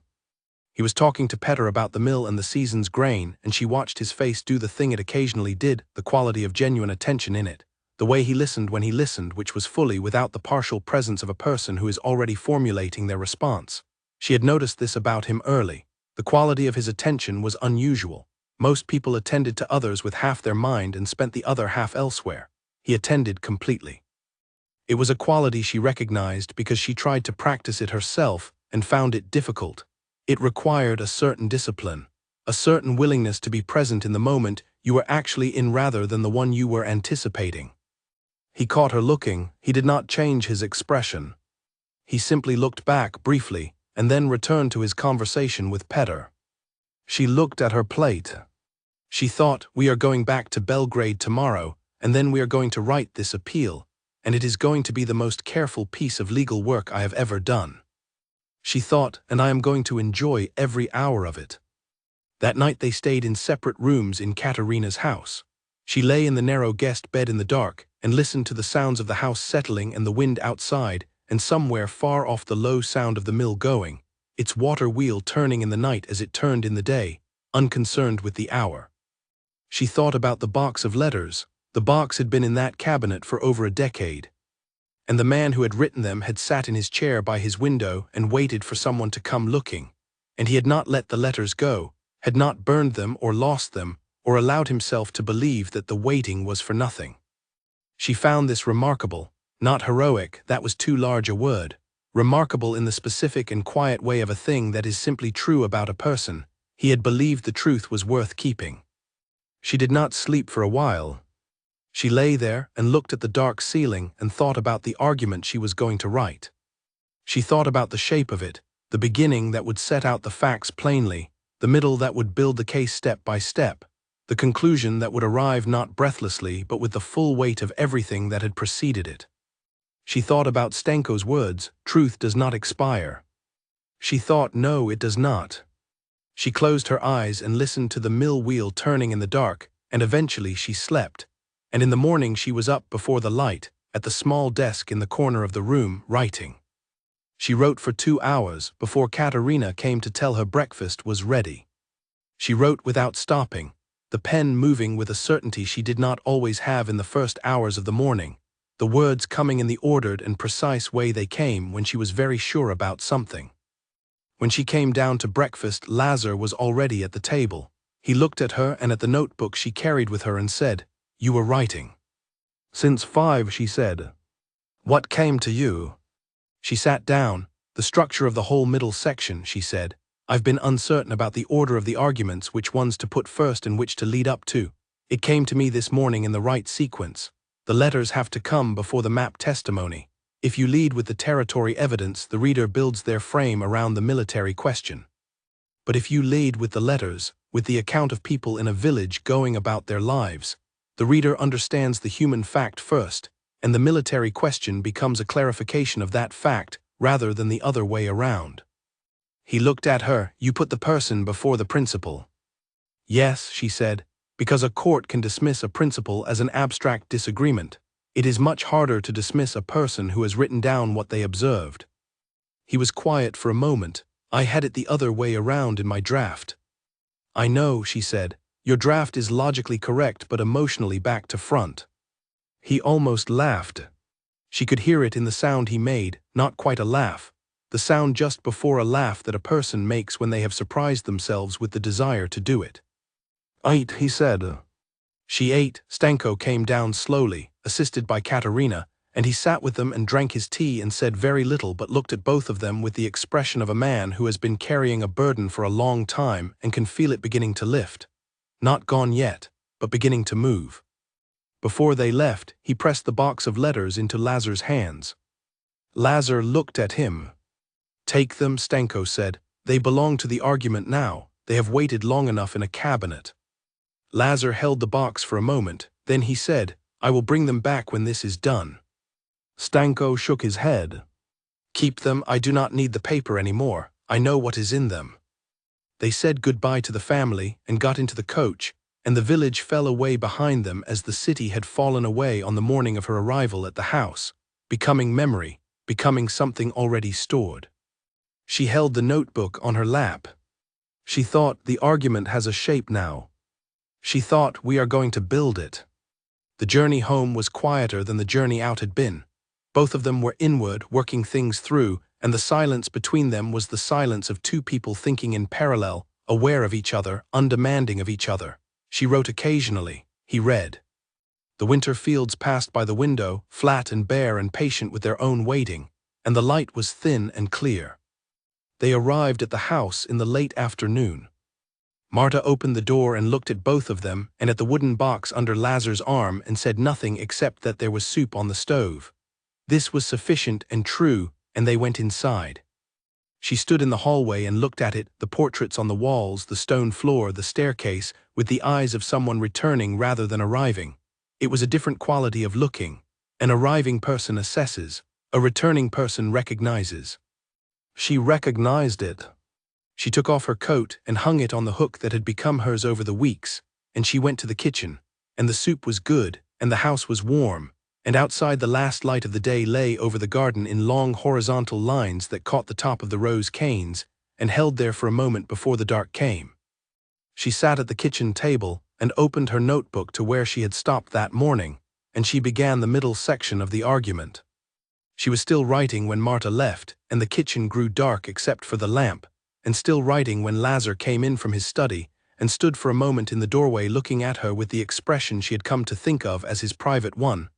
The one he did not know he was making, the one that showed up when he thought no one was watching. She did not stop writing, but she was aware of him there. He said, "I am going to put the letters in the study." "All right," she said without looking up. He said, "Myrla." She looked up. He was holding the wooden box in both hands. He looked at it for a moment. "Thank you," he said, "for coming." She held his gaze for a moment. "Thank you for asking me," she said. He went to the study. She turned back to the notebook and kept writing. The soup cooled beside her and the lamp burned and the pen moved, and outside the night was very dark and very still, and somewhere in the garden the roses stood in their bare winter shapes, and the whole quiet house held the two of them working, each in their own direction, toward the same ground. December arrived with the particular seriousness of a winter that intends to be a real winter. The garden was fully bare now. The apple trees in the orchard had let go of everything and stood in their skeletal shapes with a kind of stripped dignity, every branch defined and obvious in the cold air. She had come to know the garden by its layers, first the overgrown version she had arrived to, then the autumn version of Lazar's slow restoration, now this winter version that revealed the architecture underneath everything, the bones of the thing, what was actually there when the season stopped covering for you. She thought about this one morning at her window before the day properly began. She was thinking about it the way she thought about legal arguments when they were going well, not straining after the idea, but letting it arrive in its own time. There was something in the parallel, she thought, between a garden stripped to its winter structure and an argument stripped to its essential logic. Both required you to see what was actually there, the true shape of the thing, before you could do useful work on it. She went downstairs. Lazar was in the kitchen. This was regular now on Sundays and occasional on other days, and she had stopped noting it as unusual. He had made coffee, which she had discovered she preferred to tea in the mornings, and he had understood this without being told, in the way that people who pay attention to each other understand things. She sat down. He put the coffee in front of her and sat across the table with his own. "I have the middle section," she said. He looked at her. "Finished. Drafted, it needs work, but the structure is there." She wrapped both hands around the cup. The letters from Stanko need to be cited with exact dates and correlated with the dates in the court-martial record. I want to build a side-by-side account, what the record says happened and what the letters say was actually there. Day by day. If the reader can see them side by side, they will understand the discrepancy without needing me to tell them what it means. He was quiet for a moment, thinking. The dates in the court-martial record are partial in places, he said. Some of the entries are undated. I know, but the sequence is recoverable from the language. He uses before and following and 3 days after this. If we can anchor even 2 of the entries on known dates, the sequence reconstructs itself. He nodded slowly. The orders were dated, I have those. Good. That gives us the anchors. She looked at her coffee. Lazar, what was the colonel's argument, his formal justification for the order? He looked at the table. Strategic necessity. The area was considered a route for supply movement. The argument was that removing civilian presence removed a potential resource for opposing forces. Removing civilian presence, she repeated. That is how it was phrased in the official record. Yes. She said nothing for a moment. Then she said, that is a phrase that does a great deal of work for a very small number of words. Yes, he said, it is. Is there a record of the specific intelligence that supported the strategic necessity claim? He looked at her. If there is, it would be in a separate file that was never made available to me or to my counsel. My counsel asked for it and was denied. She filed this away. This was, she knew, a common practice in military courts of that era, the withholding of supporting documentation on grounds of strategic sensitivity. It was also, she thought, a practice that could be argued against in an appeal, particularly if the original decision rested substantially on intelligence that the convicted party had no opportunity to examine or challenge. She went to the study after breakfast. The boxes were organized differently now. She and Lazar had reorganized them together over the previous weeks, sorting by relevance to the appeal rather than by date. The most important documents were in the first box, accessible without digging. She had developed, without planning to, an organizational system that both of them used and understood. When one of them added something to the boxes or removed something, they left a note. This had become standard practice without discussion, like most of the things between them that now functioned as standards. She opened the first box. She worked for 3 hours. Then she stopped and sat back and looked at the ceiling and thought. There was something she had been working toward in the argument and had not quite reached. A gap, not in the evidence. The evidence was now as complete as they were going to get it, but in the structure of the case itself. A place where the argument, if she was being honest with herself, was relying on the reader to make a connection she had not explicitly built for them. She thought a reader should never have to guess what you want them to conclude. The work of the argument is to make the conclusion inevitable, not plausible. There is a difference. She picked up her pen and wrote that down, not as part of the appeal but in her own notebook in the margin, a note to herself. Then she went back to the appeal and found the gap and began to fill it. Outside, the cold was serious and steady. She could hear the wind in the eaves. The house made a particular sound in wind, a low sustained note that was not unpleasant, the sound of solid walls absorbing what the air threw at them. She had learned to find it companionable. She had been thinking about what she was doing here and what she was becoming in the process, and she had reached a point in this thinking where she was no longer surprised by her own contentment. That was what it was, contentment. Not happiness in the simple sense. Her situation had not changed in the ways that mattered to the world outside the house. She was still here as the result of a punishment. Her name was still attached to a man who had been officially declared disgraced. Her family still did not fully understand what she was doing, but contentment in the sense of a person whose days have the right shape. Work that mattered, a space in which to do it. A person across the hall who neither diminished her nor pretended she was something she was not. She thought about the word they had never used. She did not use it now either. She simply noted that the thinking about it was becoming more frequent, and that she was not particularly alarmed by this, and then she went back to the gap in the argument and kept writing. At noon, Lazar appeared in the study doorway. "Come and eat," he said. In a moment, she said. She was in the middle of a sentence. He waited. She finished the sentence. She put down the pen and looked at him. "What is it?" she said. "Nothing," he said. "There is food." "You look like something." He looked slightly surprised by this, by the observation, by being observed. "I received another letter this morning," he said, "from my contact." She sat up straighter and… "There was a junior officer," he said, "stationed in the same area. He saw the territory. He is still living. My contact knows how to reach him." He paused. "If he would testify." "That would be a second independent account," she said. "Independent of both you and Stanko. 3 independent lines of evidence all pointing to the same factual conclusion." "Yes," he said. She looked at him. She thought about the structure of a good argument and the moment when the evidence crosses a threshold, the moment when it is no longer merely persuasive but irrefutable. She thought they might be approaching that threshold. "Write to him," she said. "I already have."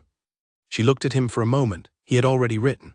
He had received the letter, assessed it, and written the reply, all before coming to tell her about it, not because he was excluding her, but because he already understood what the next step was and had taken it. She found this quietly remarkable, not that he had acted quickly, that they were already far enough into the work together that his instincts about the next step were the same as hers. She stood up. "All right. Let us eat." They ate lunch at the kitchen table with Stanko's letters between them on one side and Lazar's military orders on the other, and the notebooks in front of each of them. And they talked while they ate in the way they had developed of talking about the work, not in a meeting room way, formal and sequential, but in the winding, overlapping way of 2 people who are both thinking about the same thing from slightly different angles, and finding that the angles complement each other. She said at one point, "The junior officer's testimony needs to be corroborated in a specific way. If he simply says what he saw, the court may treat it as a matter of interpretation. If he can speak to any documents, any written record from that time, it becomes harder to dismiss." Lazar said, "There were daily reports, field reports. Every captain submitted them. Mine were entered into the court-martial record. The others may not have been, if the junior officer kept his. Or if they were filed somewhere and not destroyed," she said. "Military archives," he said. "I never had access. My counsel tried." "Your counsel was working within the original proceeding," she said. "An appeal can make different requests. The standard for compelling disclosure of relevant records in an appeal is different from a trial." He looked at her. "You are sure of that?" "I have read the military code," she said. 3 times, yes, I am sure." He was quiet for a moment. Then he said, "When you arrived here." "Yes, I thought," he stopped. He set down his fork and looked at the table for a moment. "I thought this arrangement was going to be a kind of managed suffering, for both of us. I thought we would navigate it with some degree of dignity and mutual respect, and that would be the best available outcome." She looked at him. She did not speak. She was watching his face do the thing it did when he was deciding to say something true and slightly uncomfortable, the small pause before the thing he actually meant. "I was wrong," he said, "about the available outcomes." She held his gaze for a moment. "Yes," she said, "you were." She picked up her fork and ate. He did the same. The conversation moved back to the field reports and the archive request, and the question of which specific articles of the military code supported a compelled disclosure demand. And they were still talking about this when Marta came in to clear the table, and looked at both of them with the expression of a woman who has understood something for some time, and is waiting with patience for the people involved to catch up. In the afternoon, she wrote the section of the appeal that addressed the withholding of supporting documentation. She wrote it carefully, precisely, building each step of the argument on the last, making nothing that required the reader to leap. She cited the specific articles of the code. She cited the precedent cases she had found in the boxes and verified in Lazar's annotated notes. She connected them to the facts of the specific case with clean, direct language that did not overstate and did not understate. When she finished, she read it back. It was good. It was not perfect, nothing was on a first pass, but it was solid and it was true, and the gap that had been there in the morning was no longer there. She had filled it. She set the pages down. She looked out the window at the winter garden. She thought about her father's voice saying, "It does not matter what it was about, it matters what it looks like."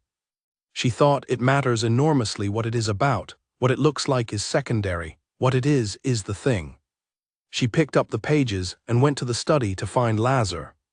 He was at his desk. She put the pages in front of him and said, "Tell me what you see." He read them. She stood at the window with her arms crossed and looked at the stripped apple trees in the garden. He turned the last page over. He said, "This is the strongest section." She turned around. "This is the argument that opens the door," he said. "If the court allows the disclosure request, the rest follows. If they refuse the disclosure request, we can argue that the refusal itself is evidence of the original proceeding's flaw." "Yes," she said. "Either way they move toward us." He looked up at her from the pages. "Where did you learn this?" She thought about the library, the years of reading, the notebooks. The argument she had been building and revising in private, with no one to read it, in the narrow conviction that the work mattered even when no one was watching. She said, "The same place you did, in private, from books, because no one would teach us." He was very still for a moment. Then he put the pages down on his desk carefully, with the same deliberate care he gave to everything he considered worth his attention, and he said, "Then we built the same thing without knowing the other was building it." She looked at him. "Yes," she said, "it seems that we did." The winter light lay flat and clear over the study. The papers were on the desk between them. Outside the house the garden was bare and patient, and the road at the end of the property was still rough and still in need of repair, and none of this mattered at all. The junior officer's name was Gregor Hale. He had left the military 5 years after the events they were investigating, and was now living in Novi Sad, where he ran a small printing business with his brother-in-law. The letter Lazar's contact sent brought this information, along with a brief account of why Gregor Hale might be willing to testify. He had apparently spoken about the events of that campaign more than once over the years, at dinner tables, in correspondence with old colleagues, in the particular way of a man who carried something with him and needed occasionally to set it down where someone else could see it.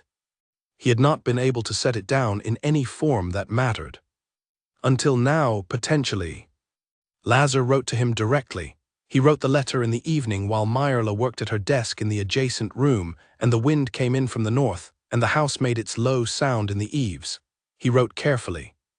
He explained who he was and what he was doing and why the testimony would matter, not in a way designed to persuade, but in a way designed to inform, because a person who testified because they had been persuaded was a weaker witness than a person who testified because they understood what they were contributing and had made their own decision. He finished the letter and sealed it and left it on the table for the morning post. Then he sat for a while at his desk and did not read or write, just sat, which was not something he often did. He thought about the evening he had arrived at this house 8 years ago. He thought about the particular quality of that first winter. He thought about what he had done with himself in the years between and how long it had taken him to understand that being stopped was not the same as being finished, and that the difference mattered. He heard her chair move in the next room. Her pen had stopped some time ago, which meant she was either done for the evening or thinking. He had learned the difference. When she was thinking, there was a particular quality of silence, more compressed than the ordinary quiet, the silence of a held thought. Then the sound of the pen again. He looked at the window. The darkness outside was complete and very cold and full of something he could not name except as the absence of everything that had been weighing on him for 8 years. Not gone. The weight was not gone, but it was, for the first time in longer than he could precisely measure, moving. He went to bed before she did. He lay in the dark and listened to the house around him and thought about the argument she had built and how it was better than anything he had managed alone, and why that was not because she was more intelligent, though she was very intelligent, but because she had a specific quality of mind he recognized and valued above most other things. She thought from the outside in. She built arguments from what could be established rather than from what she knew to be true, because she understood that what you knew and what you could demonstrate were different things, and that the gap between them was where cases were lost. He had known that too once before the court-martial, before 8 years of isolation had tightened his perspective down to the particular rather than the general. She had, without knowing it, restored something in his thinking, expanded it back out.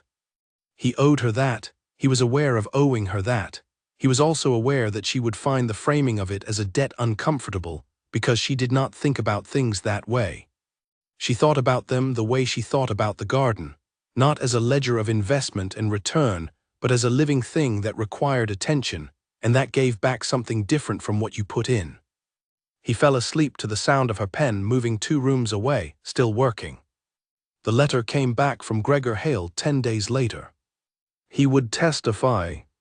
He wrote to Lazar with a directness that matched Lazar's own, and what he wrote was, yes, he had been there, yes, he had seen the same things that Myrla Vazik's argument described, yes, he still had his field reports from that period, filed in his own personal records since the military had never formally requested them. He had kept them for the same reason Stanko Milisov had kept his letters, because true things are worth keeping. He also wrote near the end of the letter a single sentence that Lazar read twice and then brought to Myrla without saying anything, just holding out the letter. She read it. The sentence said, "I thought about speaking sooner many times. I did not know who to speak to." She set the letter down on the desk. She said he had the field reports the whole time. Yes, Lazar said. The field reports from a junior officer in the same area would have corroborated everything in your report, if the court had requested them. They did not request them, he said, and my counsel did not know to ask. She looked at the letter, she said, how many people's stories are like this, held in boxes, filed in personal records, in cabinets in daughters' houses, waiting for someone to think to ask. He said nothing, he was watching her face. She said, all right, I need you to write to him again. I need exact dates, the exact identification codes on the field reports and his full sworn willingness to submit them as evidence to the appeal. And I need a biographical summary, who he is, what his role was, why his observations are relevant. The appeal submission needs to be complete in every detail. I will do it this evening, he said. Do it now, she said. I want to draft the submission framework this afternoon, and I need to know what Gregor Hale's section will contain before I can position it correctly in the overall structure. He went to his desk and began to write. She went to hers and began to build the framework. They worked through the afternoon in the parallel focused silence of the study, and Marta moved through the house around them without disturbing either of them, and the winter light moved across the room from one angle to another as the day turned, and when it was too dark to see without the lamp was lit, and they kept working. At some point in the late afternoon he said, without preamble in the middle of the silence, my brother comes in the spring. She looked up. My younger brother, he said. Edmund, he writes occasionally. He mentioned in his last letter that he intends to come in March. She considered this. Does he know about the appeal? No, I have not told my family anything about it. Why not? He looked at his papers for a moment. I did not want it to become something they managed from the outside. An occasion, a family matter. He paused. It is my matter. I wanted to address it as mine. She understood this. She understood it specifically from the inside. You can tell him when he comes, she said. Yes, he looked at her. He will ask about you. She looked back at her pages. Tell him whatever seems relevant, she said. I do not always know what seems relevant to people on the outside. Neither do I, she said. So tell him the truth and let him decide. He looked at her for a moment with the expression that was not quite a smile and not quite something else, the expression that lived in the space between those two things and that she had come to recognize as his version of warmth. All right, he said. She turned back to her work. The framework was coming together. She could see the full shape of the appeal now, the beginning that established the facts, the middle that built the argument, the conclusion that she was going to write last after everything else was complete, so that it arrived with the full weight of what preceded it. 3 independent sources of evidence, each one establishing the same facts from a different vantage point. The letters, the testimony, the field reports. And underneath all of them, the argument about the disclosure failure, the argument about the original proceedings flaw. It was, she thought, as good a case as she had ever read, and she had read many. She thought about the fact that she had built it here, in this study, in the house at the end of the rough road, with the garden coming back outside the window and the boxes along the wall giving up their information slowly, and the man at the other desk contributing things she would not have found alone. She thought this is a strange version of a life, but it is a real one. She thought real is enough, real might be more than enough. She kept writing. The appeal was submitted in February. The packet was thick, 46 pages of argument, supported by attachments that together filled a separate folder. Stanko Milisov's sworn statement, the original letters in certified copies, the corroborating testimony from Gregor Hale, the field reports with their identification codes verified and their dates correlated to the timeline in the body of the argument, and the disclosure request, which was the section she had written on the December afternoon and which she had revised 8 times before declaring it done. Lazar carried the packet to the post himself. She watched him go from the window of her room. She had been working, and the sound of the front door had made her look up. She saw him come out onto the path with the packet under his arm and walk to the gate and turn toward the town, and she watched until he was out of sight behind the trees. She sat for a moment with her pen in her hand and her notebook open on the desk. She thought, it is out. She thought, now we wait. She had been in this house for 4 months. The thought arrived with a quality of surprise she had not expected, not surprise at the length of time, but surprise at what had happened in it, the layers of it. The work and the study and the growing winter and the journey to Nice and the letters and the boxes and the framework of an argument that had been built from nothing, from pieces, from the will of both of them to believe that the truth was worth the work of making it demonstrable. She looked at the garden from her window. The roses were beginning to show something. Not blooming, that was months away, but the pruned canes that Lazar had been working on since her first morning had new growth at their tips, small and dark red and definitive. She had not noticed it before. She looked at it now and thought about what it meant for a thing to come back, not dramatically, not all at once, but in small dark red suggestions at the tips of what had been stripped down. She went downstairs. She was in the kitchen when he returned. She heard the front door and then his footsteps in the hall and then the kitchen door opening. He looked at her. She looked at him. Done, he said. Yes, she said. He sat down at the kitchen table. She put tea on. They sat in the warm kitchen with the garden going slowly into the low light of the February afternoon outside the window, and neither of them said much because there was not much to say. The work had been done. The argument was made. The outcome was now in other hands, which was always, she thought, the strangest part of any argument the moment it left yours. She had experienced this before, not with anything as consequential as this, but with the small arguments she had made in letters, in the margins of books, in the paper she had written under another name. The moment of release, the moment the work stopped being yours and began to be the world's to accept or reject. What will you do now? She said. He looked at his hands around the cup. Wait, he said. Work in the garden when the weather allows. Raid, he looked at her. What about you? She had been thinking about this. My own argument, she said. The property rights document, it is close, it needs the conclusion. You have not written the conclusion yet. I wanted to wait until I was sure, she said. You don't write a conclusion until you know what has been proven. He looked at her. Is it proven? The pattern is proven, she said. The error in the precedent cases is documented and demonstrable. I have 3 instances of the same misapplication. That is enough to argue for a formal review of the precedent. She looked at her tea. What I don't have is a publication. The argument is complete but unread. A legal argument that no one reads is the same as an argument that does not exist. He said, the Progressive Journal. She looked at him. There was a legal journal published in Zagreb, a progressive, small, with an editor who had in the past 2 years published several articles by women under their own names. She had read it. She had thought about it many times. She had not said so. You knew about it, she said. I read it, he said. It is one of the better publications in the region. The editor has a policy of reviewing submissions on argument quality rather than authorship identity. He looked at her. You should submit. I have been thinking about it, she said. Think less, he said. Write the conclusion and send it. She looked at him with the particular expression she used when she agreed with something, but was taking a moment to acknowledge the directness of how it had been said. Yes, she said, all right. She wrote the conclusion that week. It took 4 days longer than any other section because she was doing what she always did at the end of a long argument, refusing to let the weight of it carry her into something loose and sweeping. She kept it precise. She kept it short.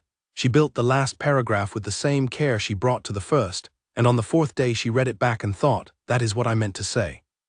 She showed it to Lazar. He read it at his desk. She stood at the window. When he put it down, he said, the last sentence is the best sentence in the document. She turned around. He said, the law does not protect what it refuses to see. The task before us is to make the unseen visible. She had written that. She looked at him. He said, submit it. She prepared the submission packet on a Saturday in the 3rd week of February. She wrote a covering letter, professional, brief, direct.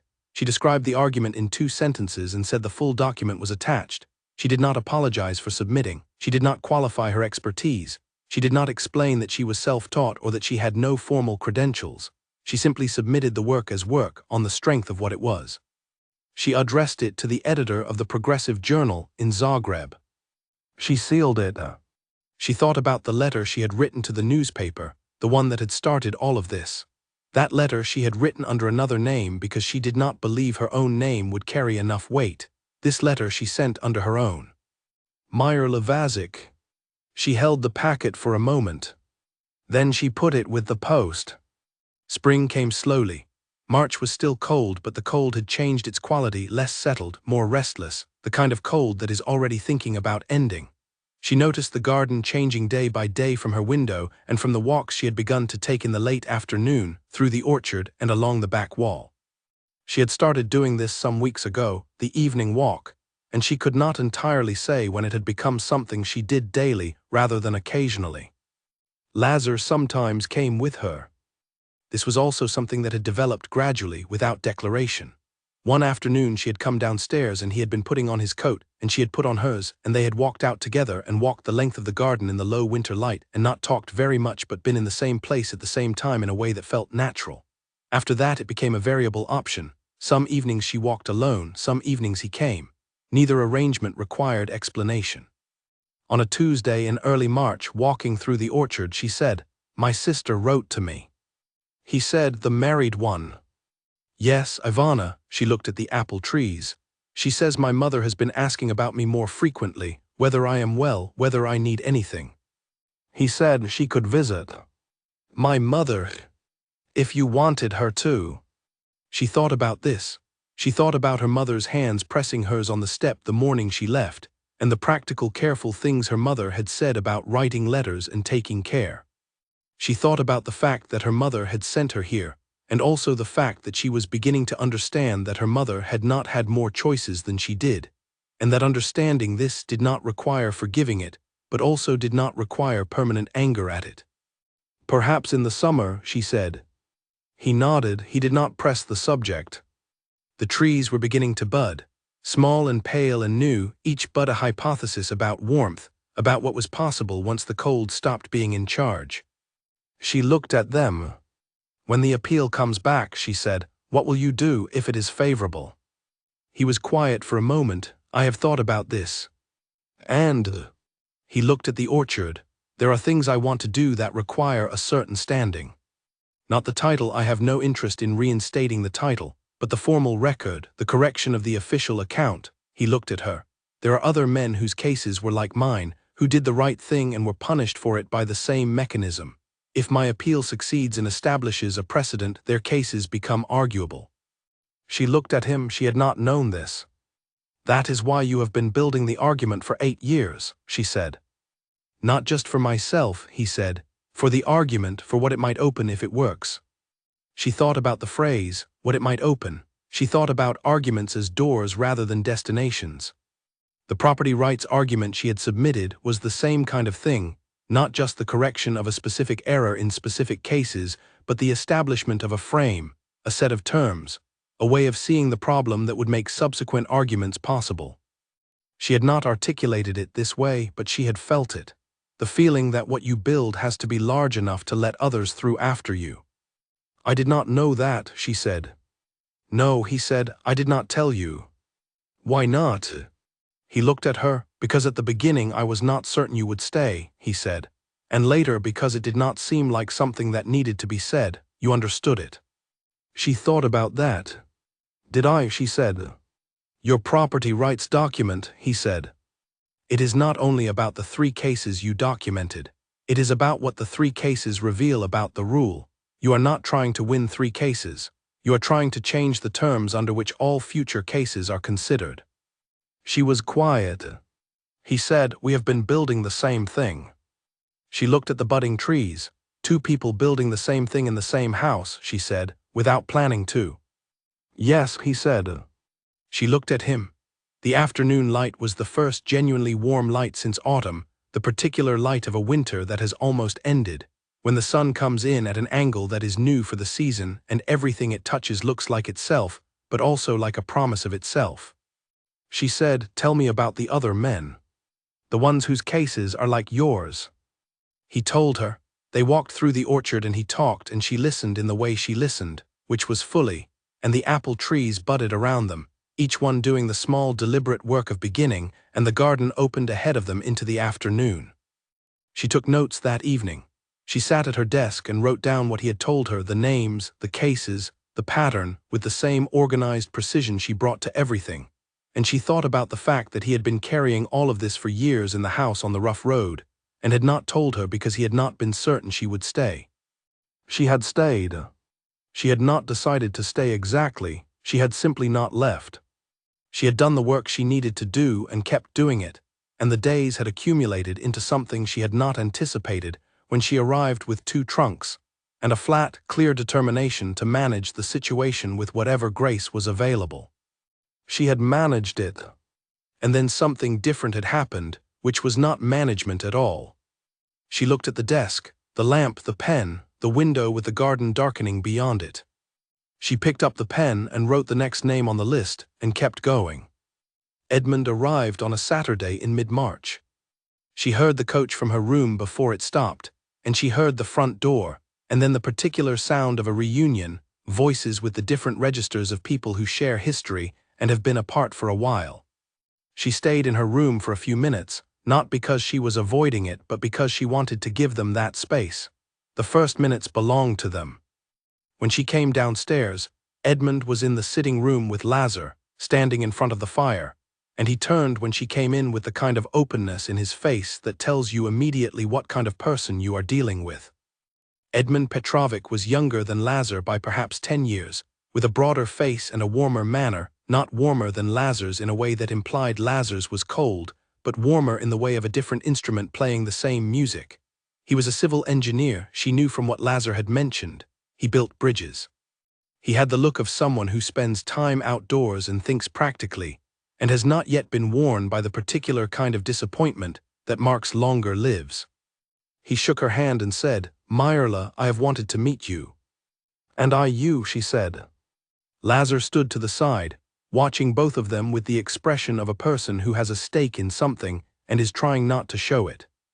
She said, "Sit down, there is tea or there will be shortly." She went to tell Marta and came back and sat in the chair by the fire and said to Edmund, "Lazar tells me you build bridges." "I do," he said, "currently a road bridge over the Morava, 3 years of work for something that will last, God willing, 100 years. He said it without grandiosity, as a plain statement of what he did. "Lazar tells me you work on legal arguments." "I do," she said, "currently a property rights argument and a military appeal, both of which I hope will last considerably longer than 100 years in their effects." He looked at her, then he looked at Lazar, then he laughed, a genuine full laugh, the kind that requires no translation. Lazar almost smiled. They had tea and then dinner, and the evening had the easy quality of 3 people who are genuinely interested in each other's company rather than performing the interest out of obligation.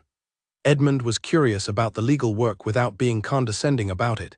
He asked detailed questions and received detailed answers and asked follow-up questions that proved he had actually processed the answers.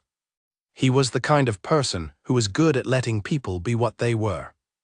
After dinner, while Marta cleared the table, Edmund said to Lazar, "You look different." Lazar said, "Different from what?" "From the last time I saw you," Edmund said, "which was 3 years ago. You look like someone who is in the middle of doing something." He looked at Myrla briefly and then back at Lazar.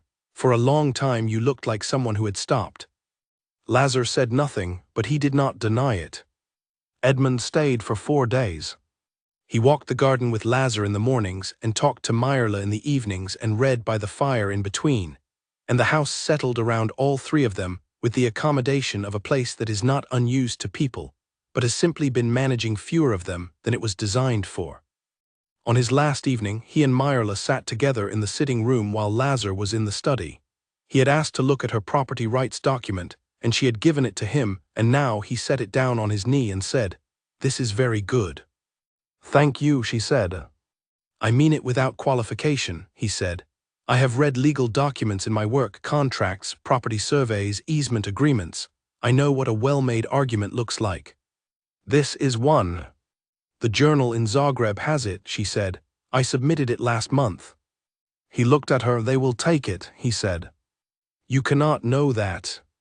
No, he said, but I read what you wrote and I know it is right and I know it is argued well, and those two things together should be enough in a fair world.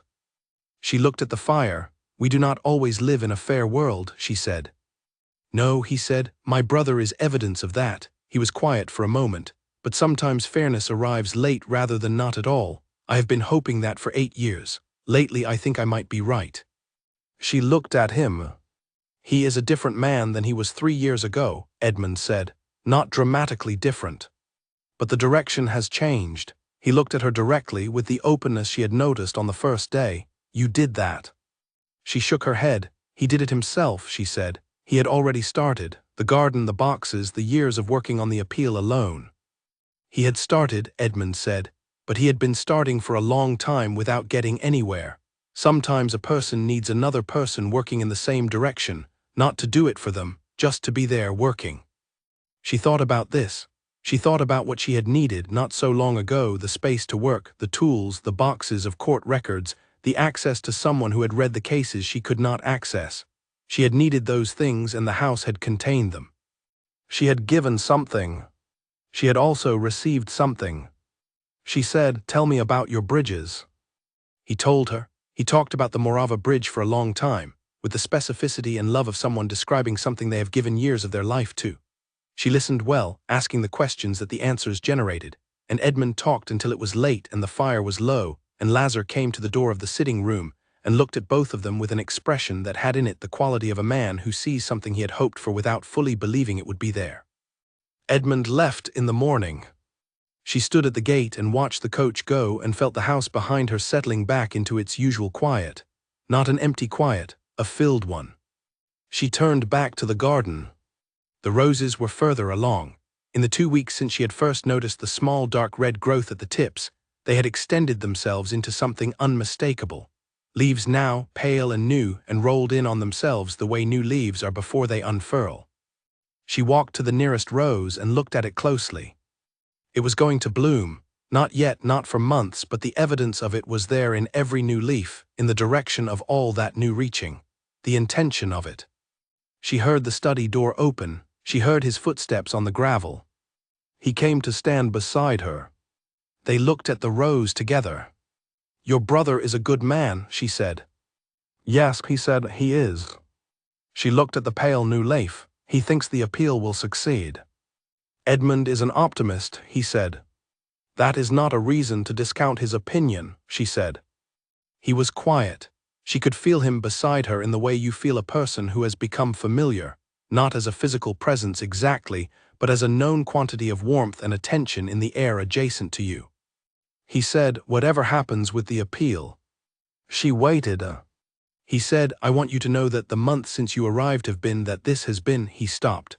The sentence had gotten away from him, which she had not seen happen with him before. He was a precise person with language, careful, economical. He stopped when he lost the thread. She said quietly, I know. He was still. She said, I know. She looked at the rose. The pale new leaf turned in a small wind. The morning was clear and cold, and full of the kind of light that makes everything look possible. Spring is coming, she said. Yes, he said. They stood together in the garden until the cold drove them inside, and then they went in, and the house closed around them with the comfortable finality of a door shutting on winter. The letter from the journal arrived on a Thursday, in the first week of April. She was in the garden when Marta called her from the door. She had been looking at the roses. They were properly leafed out now, pale green and bright in the spring light, and some of the oldest canes were already showing the closed tips of buds that would be flowers in another month. She had been spending time in the garden more often since the weather changed, not working in it the way Lazar worked in it, but simply being in it, which was a different thing, a thing she had not done much in her life before this house. She came inside, and Marta gave her the envelope. She looked at it. The return address was Zagreb, the journal. She sat down at the kitchen table. She opened it. She read it twice. Then she put it on the table and looked at the window for a moment, and the light coming through the glass, and the garden beyond it, and the steady fact of the morning continuing around her. She picked up the letter and went to find Lazar. He was in the study. She knocked. He said, "Come in." She came in and stood in the center of the room and held out the letter. He looked at her face before he looked at the letter. He read something in her face that made him set down his pen before he took the letter. He read it. When he looked up, his expression was the one she had come to think of as the one he kept for things that mattered, the controlled attention fully engaged, every part of it present. He said, "They are publishing it." "Yes," she said. "In the summer edition." "Yes." He set the letter on the desk. He said, "Myrla," just that, just her name, in the tone he used when he had something to say that was too large for the available words. She sat in the chair across the desk. She looked at her hands on the armrests for a moment. She was not emotional in the simple sense. She did not want to cry, which surprised her slightly. She had expected to want to cry if this moment ever came. Instead, she felt the quality of something that had been waiting for permission to be real, finally receiving it. The work was real. The argument was real. It existed now, not only in her notebooks and in the study boxes, and in the two of them talking it through on winter evenings, but in the world, in the form of something that would be read by people she did not know and would either stand or fall on the strength of what it was. She had never been more certain that it would stand. She said, "They want to meet me, the editor. He says he is interested in more work from me if this is received well." She paused. "He wants me to come to Zagreb." Lazar looked at her. "To meet with him," she said. "In June, there is a conference of legal scholars at which the summer edition will be discussed. He has asked if I would attend as a contributor." He was very still. "A conference of legal scholars," he said. "Yes, in Zagreb." "Yes." He picked up the letter and read that section again. She watched him read it. She watched his face, read the words, and absorbed their implications in the sequential way of a very precise thinker who does not allow one implication to run ahead of the next. He put the letter down. He said, "You should go." She said, "I know. You have wanted something like this for, it has been the shape of what you wanted, even before you could name the specific form of it." "Yes," she said. He looked at her. "Is there a concern?" She thought about the concern. It was not simple enough to name in a single word. It had to do with the shape of her life here and the shape of the life in Zagreb, and the question of whether those two shapes were compatible or whether wanting one meant leaving behind the other. She said, "I want to go, and I want to come back." He looked at her for a long moment. He said, "Both of those things are available to you." She held his gaze. "Yes," she said. "I know they are." She wrote to the editor that evening and accepted the invitation to the conference. She wrote the letter in her usual precise style, and when she sealed it, she sat for a moment at the desk and looked at the garden in the spring evening through the south window. The apple trees were blooming. She had missed the moment when the buds opened. She had watched them approach it for weeks, and then one morning they had simply been open, white and pink against the gray sky, as though they had been waiting for her to look away before doing the thing. She had not told anyone in her family about the publication yet. She thought about this. She thought about the letter she could write to her mother, not a careful nothing, not a short account of practical matters, but a real letter, the kind that gave her mother something to actually know. She picked up a clean page. She wrote to her mother for an hour. She told her about the property rights document and the journal and the conference. She told her about Stanko Milicev and the letters in the box and the journey to Nis. She told her about the appeal and the disclosure argument and the junior officer whose field reports had been filed in his own records for 10 years waiting to be asked for. She wrote none of this with triumph or reproach. She wrote it as information, as the true account of what her life had been and was, given to another person who had a claim to knowing what was actually happening. She told her mother, "The house has a good garden. There is work here that matters to me. I am well in the ways that matter." She sealed that letter too. In the morning she put both letters in the post, and then walked to the garden and stood in the apple orchard in the white bloom of the trees and looked up through the petals at the pale spring sky. She thought about Zagreb. She thought about the editor and the conference and the scholars who would read her argument. She thought about the feeling of submitting work under her own name and having it accepted on its merits. She thought about what it was like to want a thing for a very long time, and then to find that the wanting had been accurate all along, that the thing you wanted was the right thing to want, and that it was possible. The blossoms were very white against the sky. She thought about the house behind her and the man in it. The appeal letter arrived 4 days later. She was at her desk in the late morning, and Marta came upstairs for the first time in weeks, which was unusual enough that Myrla looked up immediately. Marta's face said nothing except that she had judged this to be worth interrupting for. She came downstairs. Lazar was in the hallway with the letter in his hand.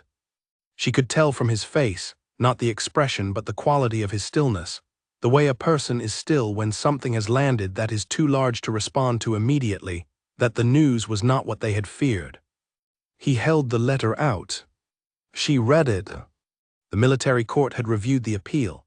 The review was not a full reversal. The language of legal institutions was always careful about that, always hedged, always protecting itself against the full admission of error. But what it said in careful institutional language that she parsed with practiced speed was that the original decision was found to have been reached on insufficient evidentiary grounds. The withholding of supporting documentation had been identified as a procedural failure. The finding of insubordination was formally set aside. Set aside, 2 words, the weight of them. His record was not clean in the way a record is clean when nothing has happened. It had the particular texture of a corrected record, the error acknowledged, the judgment overturned, the truth given finally its official form. This was not nothing. This was, in the language of the institution that had destroyed him, the closest thing available to an acknowledgement that it had been wrong. She looked up from the letter. He was watching her read. She said, "The finding of insubordination is set aside." "Yes," he said. "Your record reflects the correction." "Yes." She thought about Stanko Milisov in his chair by his window, with the box of letters in the cabinet. She thought about Gregor Hale in Novi Sad, with his field reports, filed in his own personal records waiting to be asked for. She thought about the patience of people who keep true things and wait. She said, "Write to them, Stanko and Gregor, today." He said, "Yes." She said, "And Edmund?" He almost smiled. "Yes," he said. He stood in the hallway with the letter in his hands, and she looked at him and he looked at her, and the house was very quiet around them. The spring morning coming in through the tall window at the end of the hall, the kind of light that has warmth in it again after winter, real warmth, the kind that means something has changed. She said, "Well done." He said, "We." She looked at him. He said, "Well done, us." She was quiet for a moment. She thought about arriving here in a coach in October with 2 trunks and a notebook, and the flat, clear intention of managing whatever was here with whatever grace was available. She thought about the way grace, if you kept practicing it, eventually became something else, something less managed, something more actual. She said, "Yes, well done, us." They stood together in the hallway, and the morning came through the window, and the letter was in his hand, and the garden was in full spring through the glass, and the road that led to the rest of the world was still rough and still in need of repair, and neither of them mentioned it. He went to the study to write his letters. She went to the kitchen and made tea and stood at the window and looked at the blooming garden for a long time, just looking, taking it in, the thing that had been growing in the time that other things were also growing, all of it coming into its season at once. She thought about the conference in Zagreb. She thought about her work and his and the document in the summer journal and the other men whose cases might now open because this one had opened a door. She thought about building something large enough to let others through. She drank her tea. She thought, "This is not the life I was sent here to have. This is the life I found here when I stopped trying to survive the one I was given and started building the one I intended." She rinsed her cup. She went upstairs to her desk and opened her notebook to a clean page. She wrote at the top of it, "Questions for the Zagreb conference," and she began. Her mother replied to the long letter within 2 weeks. The reply was longer than any letter her mother had ever written to her. It was 4 pages, which was remarkable not only for its length but for its content. Her mother had written not in the careful, practical tone of their previous exchanges, but in the way of someone who had read something that required a real response and had decided, perhaps for the first time in a long time, to give one. She wrote about the property rights argument. She wrote about reading the summary Meyerla had described with the feeling. She used those exact words. The feeling of understanding for the first time what Meyerla had been doing all those years with the books and the notebooks and the long evenings. She wrote about Meyerla's grandmother, a woman who had died before Meyerla was old enough to know her, who had apparently had a great deal of difficulty managing her own inherited property after becoming widowed, because the law at the time had given her very little standing to do so. She wrote about this with the frankness of a woman who has kept a piece of information for decades and is finally deciding to share it. She wrote near the end, "I did not know how to understand you for a long time. I think I am beginning to understand now." Meyerla read this sentence 3 times. She wrote back the next day. She told her mother about her grandmother. She wrote, "I did not know about her. Thank you for telling me. The work I have been doing is partly for people like her, for the ones who came before and did not have what they needed, and for the ones who will come after." Her mother wrote back again.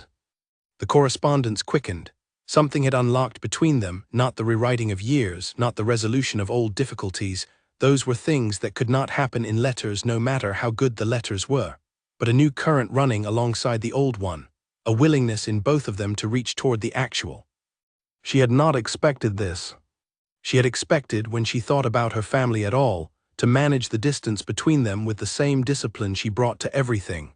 The closing of that distance, even partially, even in the specific form of her mother's handwriting across 4 pages, was not something she had planned for. She found she was glad of it. In May she received a letter from a law professor in Belgrade.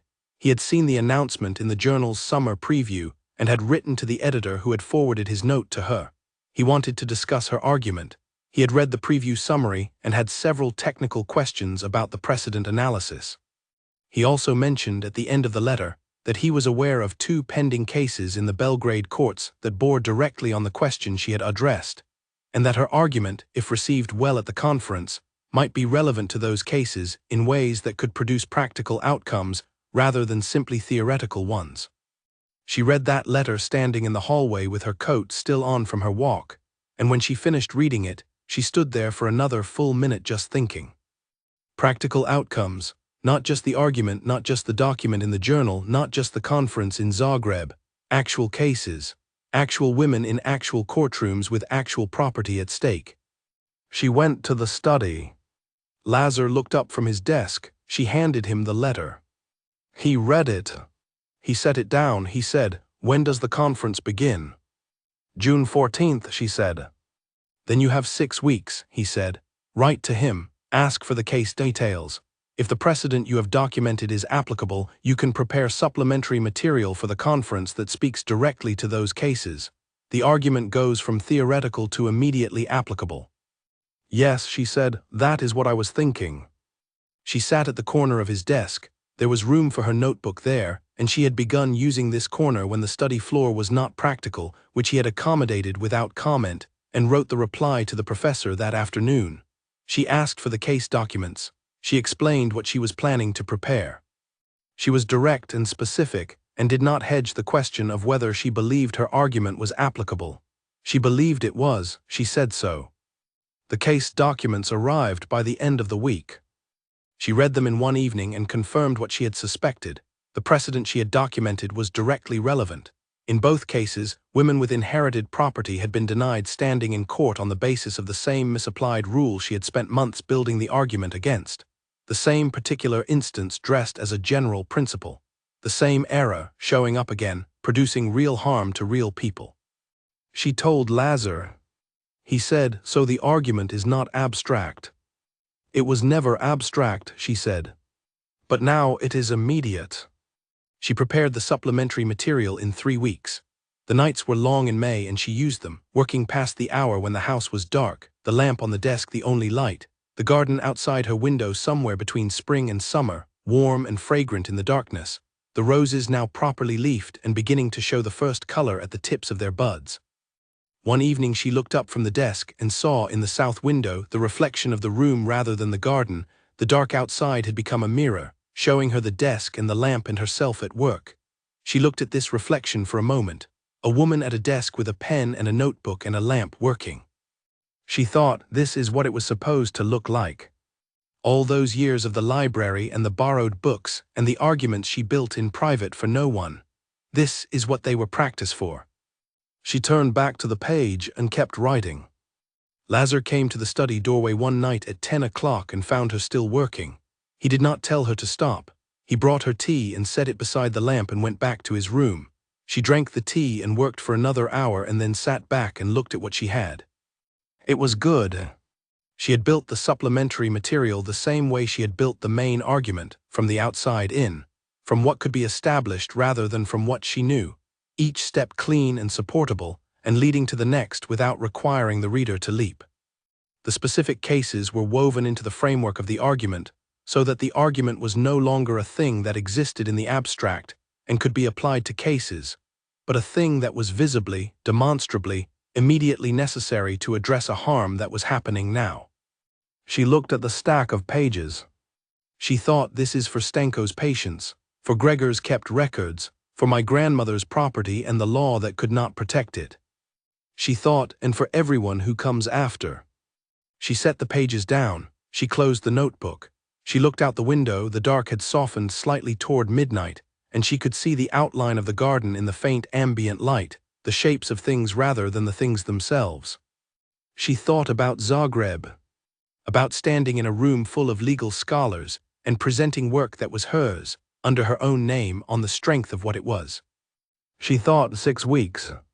She blew out the lamp and went to bed, and in the morning, before the light was properly up, she was at the desk again. She left for Zagreb on a Tuesday in the first week of June. She had packed the night before with the same methodical care she had used packing her trunks for the journey to the house 8 months ago, except that this time she was packing a single bag for 2 weeks rather than 2 trunks for what had been represented to her as the rest of her life. The difference in scale was notable. So was the difference in what she was moving toward. Lazar drove her to the station himself. The morning was warm and clear, the kind of early summer morning that arrives with such uncomplicated generosity that the only appropriate response is simply to be in it. She sat beside him on the seat of the small cart he used for the town, and the road was still rough in the places it had always been rough, and neither of them mentioned this. He said, "The professor from Belgrade will be there." "Yes," she said. "We have exchanged 3 letters. He has read the full argument now. He had substantive questions about the second precedent case." She looked at the road. "He is a good reader. He caught a qualification I had glossed over, and I was glad he did, because I was able to address it before the conference." "What was the qualification?" She explained it. He listened carefully and then asked a follow-up question, and she answered it, and they talked about the argument for the rest of the journey to the station in the way they always talked about the argument, not as 2 people discussing a third thing, but as 2 people thinking together about something that belonged to both of them. At the station, he carried her bag. She bought her ticket. The platform was busy, a Tuesday morning in June, people going and coming, the ordinary world transacting itself around them. She stood beside him on the platform with her ticket in her hand and her bag at her feet, and looked at the train and thought about the next 2 weeks. He said, "Write when you get there." "I will," she said. He said, "The roses will be open when you come back." She looked at him. She thought about the rose canes she had watched coming back all winter, the pruned and stripped and patient things that had waited for the right season to become themselves again, the buds she had seen forming, the color at the tips. She said, "I know." He looked at her with the expression she had come to know best, not the controlled attention and not the almost smile and not the private one she caught when he did not know she was looking. This was the one that contained all of those at once, the whole vocabulary of him, all the ways he held himself in relation to her, gathered into one moment on a Tuesday morning on a station platform. She picked up her bag. She said, "I will be back in 2 weeks." "Yes," he said. She boarded the train. She found her compartment and her seat, and the train began to move, and she watched the platform through the window, and he was there until the platform ended, and then the city began, and then the city gave way to the country, and the country was green and full of summer, and she looked at it with the same full attention she gave to everything. She opened her notebook. She worked all the way to Zagreb.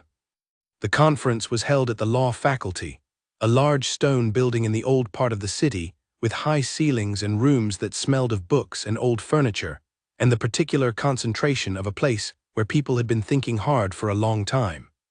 She arrived on a Wednesday and the conference began on Thursday, and she spent the Wednesday afternoon walking the city, learning the shape of it, which she had always done in new places. Zagreb was larger than Belgrade and older in a different way. Its old and new were differently arranged, the streets turning in unexpected directions, the hills visible from certain corners with the kind of presence that made you understand why the city had been built here rather than somewhere flatter. She liked it immediately. The hotel was small and clean, and had a desk in the room that was adequate for working, which was the primary qualification she had applied. She set up her materials and prepared her notes for the conference sessions, and wrote a brief letter to Lazar telling him she had arrived safely and that the city was good, and that the hotel had a desk. She went to dinner at the restaurant the hotel suggested and ate alone, and thought about the presentation she would give the following afternoon, and the questions that might come from the scholars in the room, and the ways she was prepared to answer them, and the ways she might need to improvise. She was not nervous. She had been waiting for this for too long to be nervous. What she felt was the feeling she recognized from the beginning of any major piece of work, the focused attention, the readiness, the calibrated awareness of being about to begin something that mattered. She slept well and was up early and went to the faculty building before the conference officially opened and stood in the lecture hall where she would present and looked at the rows of seats and the podium and the light coming through the tall windows and thought, yes, this is the right size for this argument. The professor from Belgrade found her there. His name was Aleksandar Kovac, a man in his 50s with silver hair and the permanently slightly distracted manner of someone whose thinking runs slightly ahead of their speech. He shook her hand and said, I read the full document twice. I have a question about the millisive letters. She said, they are referenced in the supplementary material. I know. I want to understand the connection between the property rights argument and the military record case. You are presenting both. They have a common argument, she said. The same structural error, a particular ruling treated as universal, applied to cases where the specific factual basis does not hold. The property rights argument and the military appeal address this in different domains. I want the conference to see them as two instances of the same problem. He was quiet for a moment. That is ambitious, he said. Yes, she said. He looked at her. It is also right, he said. The conference ran for 3 days. She attended the morning sessions and listened to papers from scholars whose work she had read at the library in Belgrade, and from scholars she had not previously known, and from young academics presenting their first significant work with the particular quality of combined anxiety and determination that she recognized from the inside. She asked questions when she had them. She was not deferential and she was not aggressive. She said what she thought. On the second day, she presented. She stood at the podium in the lecture hall with the 53 scholars in their seats, and the light coming through the tall windows, and she began. She spoke from notes but was not bound to them, moving between the written structure and the living argument as the room required, reading the attention of the audience the way she had learned to read the attention of a page, looking for the places where the logic needed reinforcing, the places where it could move faster, the places where she needed to pause and let the weight of something settle before moving on. She was halfway through the presentation when she saw it, the change in the room. The moment when the people in the seats who had been listening with the polite attention of scholars at a professional event shifted into something else, something more actively engaged, the lean-forward quality of an audience that has stopped assessing and started genuinely receiving. She had been in enough libraries and enough reading rooms to know the difference between a person who is going through a text and a person who has been caught by one. She finished the presentation. The questions were excellent. Kovac asked 2 of them, both sharp, both fair. A woman in the back row, younger, perhaps 30, with the look of someone who had been waiting all conference for a reason to speak, asked about the application to the pending Belgrade cases. Myrla answered in detail. The woman made notes. After the formal question period, people came forward to talk to her directly. This went on for 30 minutes. She answered every question and took notes on the ones that pointed to aspects of the argument she could develop further. When the room finally emptied, she stood at the podium and looked at the rows of empty chairs. She thought, the argument is in the world now. She thought it was always in the world, I just needed to get it here. She went to dinner that evening with Kovac and 3 other scholars, and they talked about the argument for 2 hours, and she listened as much as she spoke, and what she heard confirmed what she had believed for months, that the argument was sound and that it was needed, and that it would be used. The young woman from the back row, her name was Ida Bauer, and she was a doctoral student at the Zagreb faculty, found Myrla at breakfast the next morning and said, "I want to work on the pending cases." Myrla looked at her. "Talk to Kovac," she said. "He knows the case details. Tell him I suggested it." Ida nodded. She looked like she had been awake thinking about this. Myrla said, "The argument is strong. The cases should move if it is applied correctly. Make sure the attorneys understand the precedent issue and why it matters that you are addressing the misapplication rather than simply the outcome. The distinction is where the strength is." Ida was writing this down.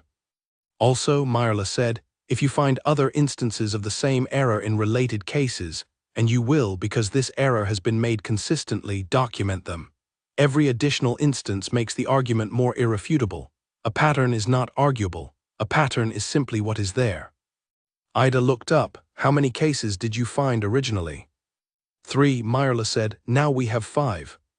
The process accelerates once you know what to look for." She ate her breakfast and talked with Ida for an hour, the conversation moving from the cases to the broader question of the legal code and its history, and she felt in the conversation the quality of something being passed along, not just information but the method, the way of working, the particular habit of mind that went from general truth to specific evidence and back again without ever losing the thread. She was doing what she had always hoped to do, she realized. Not standing in front of 53 scholars, that was fine, that was good, that was necessary, but sitting at a breakfast table with a young woman who was going to take what she had built and take it further. She thought about Stanko in his chair, keeping the letters, waiting to be asked. She thought about the phrase he had used, "I was waiting for someone to ask." She thought, "And now you will be the one asking, and after you someone else, and that is how it continues." She finished her coffee. She went back to her room and sat at the desk that was adequate for working and opened her notebook and began planning the second argument, the one that would build on this one, the one that would take the pattern she had documented and extend it to the next set of cases, the next set of women, with the next set of problems that the law was refusing to see. She worked until noon. Then she closed the notebook and packed her bag and settled her account at the desk and walked out into the Zagreb summer, which was warm and busy and full of the ordinary world going about its business. She had 3 hours before her train. She walked through the old part of the city, down streets that turned unexpectedly, past the market and the church, and a small bookshop with a low door that she went into and stayed in for 45 minutes, and came out with 2 books she had not been able to find in Belgrade. She stood in the street with the books under her arm and the warm summer air around her. She thought about Lazar saying, "The roses will be open when you come back." She thought 2 weeks felt very long from a station platform in the morning. It feels like nothing now. She went to the train. She had a window seat and the country moved by in the long evening light of summer, and she read one of the new books for a while and then put it down and looked out the window at the fields and the trees and the light going slowly, doing the gradual dignified thing of evening, and she thought about what she was going back to. Not the house exactly, not the garden exactly, not the work exactly, though all of those things were part of it. She was going back to a life she had not planned and had not chosen, and that had turned out to be, in the ways that mattered most, exactly the shape of what she needed. That was strange, it was also just true. The train moved through the summer evening and she watched the light on the fields and felt the motion of it under her, the forward motion, the going, the arriving, and she thought about the roses and opened her notebook and started working on the second argument. She was still writing when the train reached Belgrade. She stayed one night in Belgrade. This had not been planned. The connecting journey to the house required an overnight if she missed the afternoon coach, and she had missed the afternoon coach by 20 minutes, which she regarded with philosophical calm because the missed coach meant an evening in the city, which meant, since she was already there, since the connection was lost and the night was long, she went to see her family. She did not send word ahead. She arrived at the house on Nez Mihailova Street on foot, with her bag over her shoulder and her notebook in her hand, and she knocked on her own family's door the way a visitor knocks, which she had not done before, always having lived there or always having had a key. Her mother opened the door. The look on her mother's face when she saw who it was, That was something Myrla stored away very carefully, because it told her something she had not known before. Her mother's face did the involuntary thing that faces do before a person has arranged them, before the social knowledge of how one is supposed to look takes over. What it did was relief. Profound and unmanaged relief, the kind you feel when something you were worried about turns out to be all right. Her mother stepped forward and took both of her hands. She said, "Mary." Just that, just her name, the childhood version of it, the one that came from a time before any of the difficulties and arrangements and managed distances. Myrla said, "I was in Zagreb, I missed the coach." Her mother said, "Come in." She came in. The house was the same and different in the way things are when you have been away long enough to see them fresh. The portraits on the walls, the familiar furniture, the smell of the house that had been the smell of her entire childhood. She stood in the hallway and breathed it in and thought, yes, this was where I began. Her father was in the sitting room. He stood when she came in, which he had not done the day she left. He looked at her with an expression she had not seen on his face before, or perhaps she had, but had not known what to name it until now. She named it now. He was not certain of himself. The man who had sat across from her in his study and spoken about family reputation in the tone of a man reading from a document had become, sometime in the 8 months since she left, a man who was not entirely certain where he stood. She thought, good, being uncertain is honest, being certain was the problem. She said, "Good evening, father." He said, "Myrla, then sit down, will you eat?" She ate. She told them about Zagreb. She told them about the conference and the paper and the professor from Belgrade and Ida Bauer, who was going to use the argument in the pending cases. She told them these things directly, without apology and without performance, as the true account of what her life had produced. Her father listened carefully. He asked questions about the legal argument that were actually about the legal argument, not about appearances or reputations. She answered them. He listened to the answers. Her brother Nicola was home from school. He had grown several inches since October and had the look of a boy who is very rapidly becoming a person. He sat at the edge of the dinner table and listened to everything with the concentrated attention of someone who does not want to miss any of it. And at the end, when her father had asked his last question and the table had gone quiet, he said, "Did they ask you good questions at the conference?" She looked at him. "Yes," she said, "very good ones." "What was the best?" She thought about it. A young woman asked me about applying the argument to specific pending cases. She asked because she was going to do it herself. That was the best question. Nicola nodded seriously. Then he said, "I think I want to be a lawyer." Her father looked at him, her mother looked at him, Myrla looked at him. She said, "Then study hard. And if you need help with anything, write to me." She stayed until 10 o'clock and then said she had to sleep and get the early coach in the morning. Her mother walked her to the door. At the door her mother held her hands again and said, "The house you are at, is it, are you?" She stopped, which was unusual. Her mother did not usually run out of words. "Are you all right there?" Myrla looked at her. She thought about the question and the real thing behind it, and what would be both true and answerable. She said, "I am good there, the work is good, and the person I am with, he is a good person, mother, one of the better ones I have known." Her mother held her hands for a moment longer. She said, "I worried when you went." "I know," Myrla said. "But you did not need to." Her mother's eyes were bright in the lamplight. She said, "I am glad." She walked to the inn where she had a room. The city was dark and warm, the summer night sitting over it with the particular weight of a warm evening. She walked through streets she had known all her life, and they felt familiar in the way things feel familiar when you have been away from them long enough to understand what they are to you. She had grown up here, that was not nothing. But she was going home in the morning, and home was no longer this. Home was the house at the end of the rough road with the good garden and the boxes in the study, and the man who kept the books on the sitting room shelves, and had taught himself law from them over 8 years of isolated quiet. Home was also, she thought, the work, the notebooks and the argument and the next argument already beginning to take shape in the pages she had been filling on the train. The second argument, the wider one, the one that would open what this one had pointed toward. She slept in the inn and rose before dawn and caught the early coach, and the city passed by the windows in the blue pre-morning light, quiet and sleeping, the lamps still burning at intervals, each one making its small circle of warmth in the dark. The coach moved through the city and out of it, and the road ran through the country in the early morning, and the sky lightened from black to deep blue to the pale gray that comes just before the light, and then the light came over the hills to the east, clean and new and gold, the kind of morning light that offers nothing except itself, and in doing so offers everything. She was in the house by 9 o'clock. Marta opened the door. Marta looked at her and said, "You are back." "Yes," she said.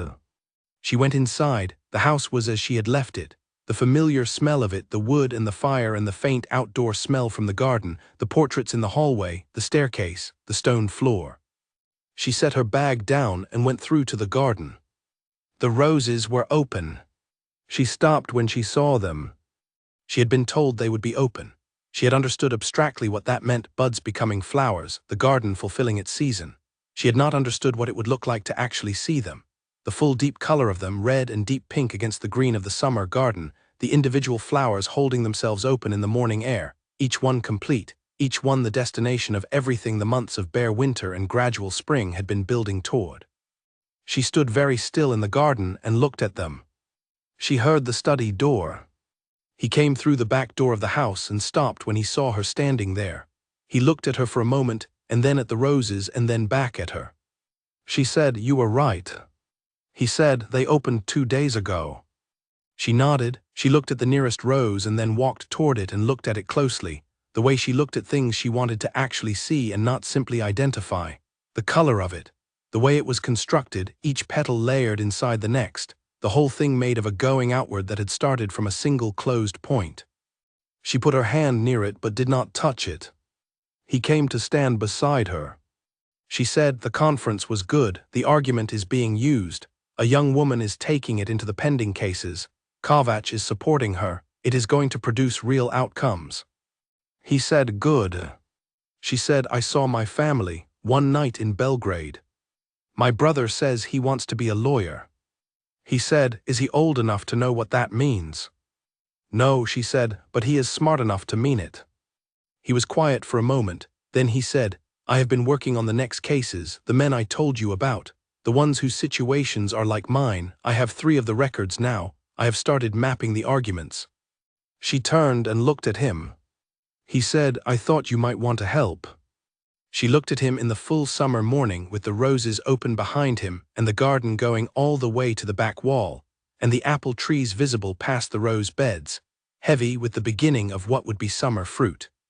She thought about everything that had been built in this house in 8 months, the legal argument, the appeal, the boxes and the letters and the journey to Nice, and the conversation on the platform and the roses and the work and all of it, accumulating into a life that no one had planned, and that was, in its unplanned and extraordinary and completely ordinary way, exactly what both of them had been building toward without knowing the other was building it too. She said, "Show me what you have." They went inside. She left her bag in the hallway and followed him to the study, and he laid out the 3 case files on the desk, and she sat across from him in the chair that had become hers, and picked up the first file and began to read. Outside, the roses were open. The summer morning went on around the house in the way mornings do, birds, light moving, the garden warming, the road at the end of the property still rough in the places it had always been rough, the world continuing its work. Inside, they were doing theirs. The letter from the Zagreb faculty arrived in August. She was in the garden when Marta brought it out. She had been doing the thing she did now most summer evenings, which was walk the length of it from the house to the orchard and back again in the slow afternoon light, sometimes carrying a notebook, sometimes not. Today she was not carrying a notebook. She had been thinking about the 3rd argument, the one that would follow from the 2nd, and thinking was different from writing in a specific way that required her hands to be empty. She took the letter. The seal on it was unfamiliar. She looked at it and recognized the faculty crest before she even read the return address. She opened it there in the garden in the afternoon, with the roses fully open around her and the orchard beyond, and the smell of summer on everything. She read it. She read it again. She stood for a long moment in the garden without moving, which was unusual because she was almost never still when she was standing.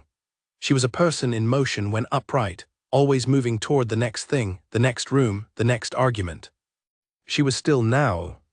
The letter was from the director of the law faculty's newly established Institute for Legal Reform. The institute had been created that spring, she had read about it in the journal, a new body within the faculty focused on identifying and addressing systematic errors in the civil and military codes, specifically those that produced consistent harm to specific populations. The institute had 3 founding members, all of them male, all of them established scholars.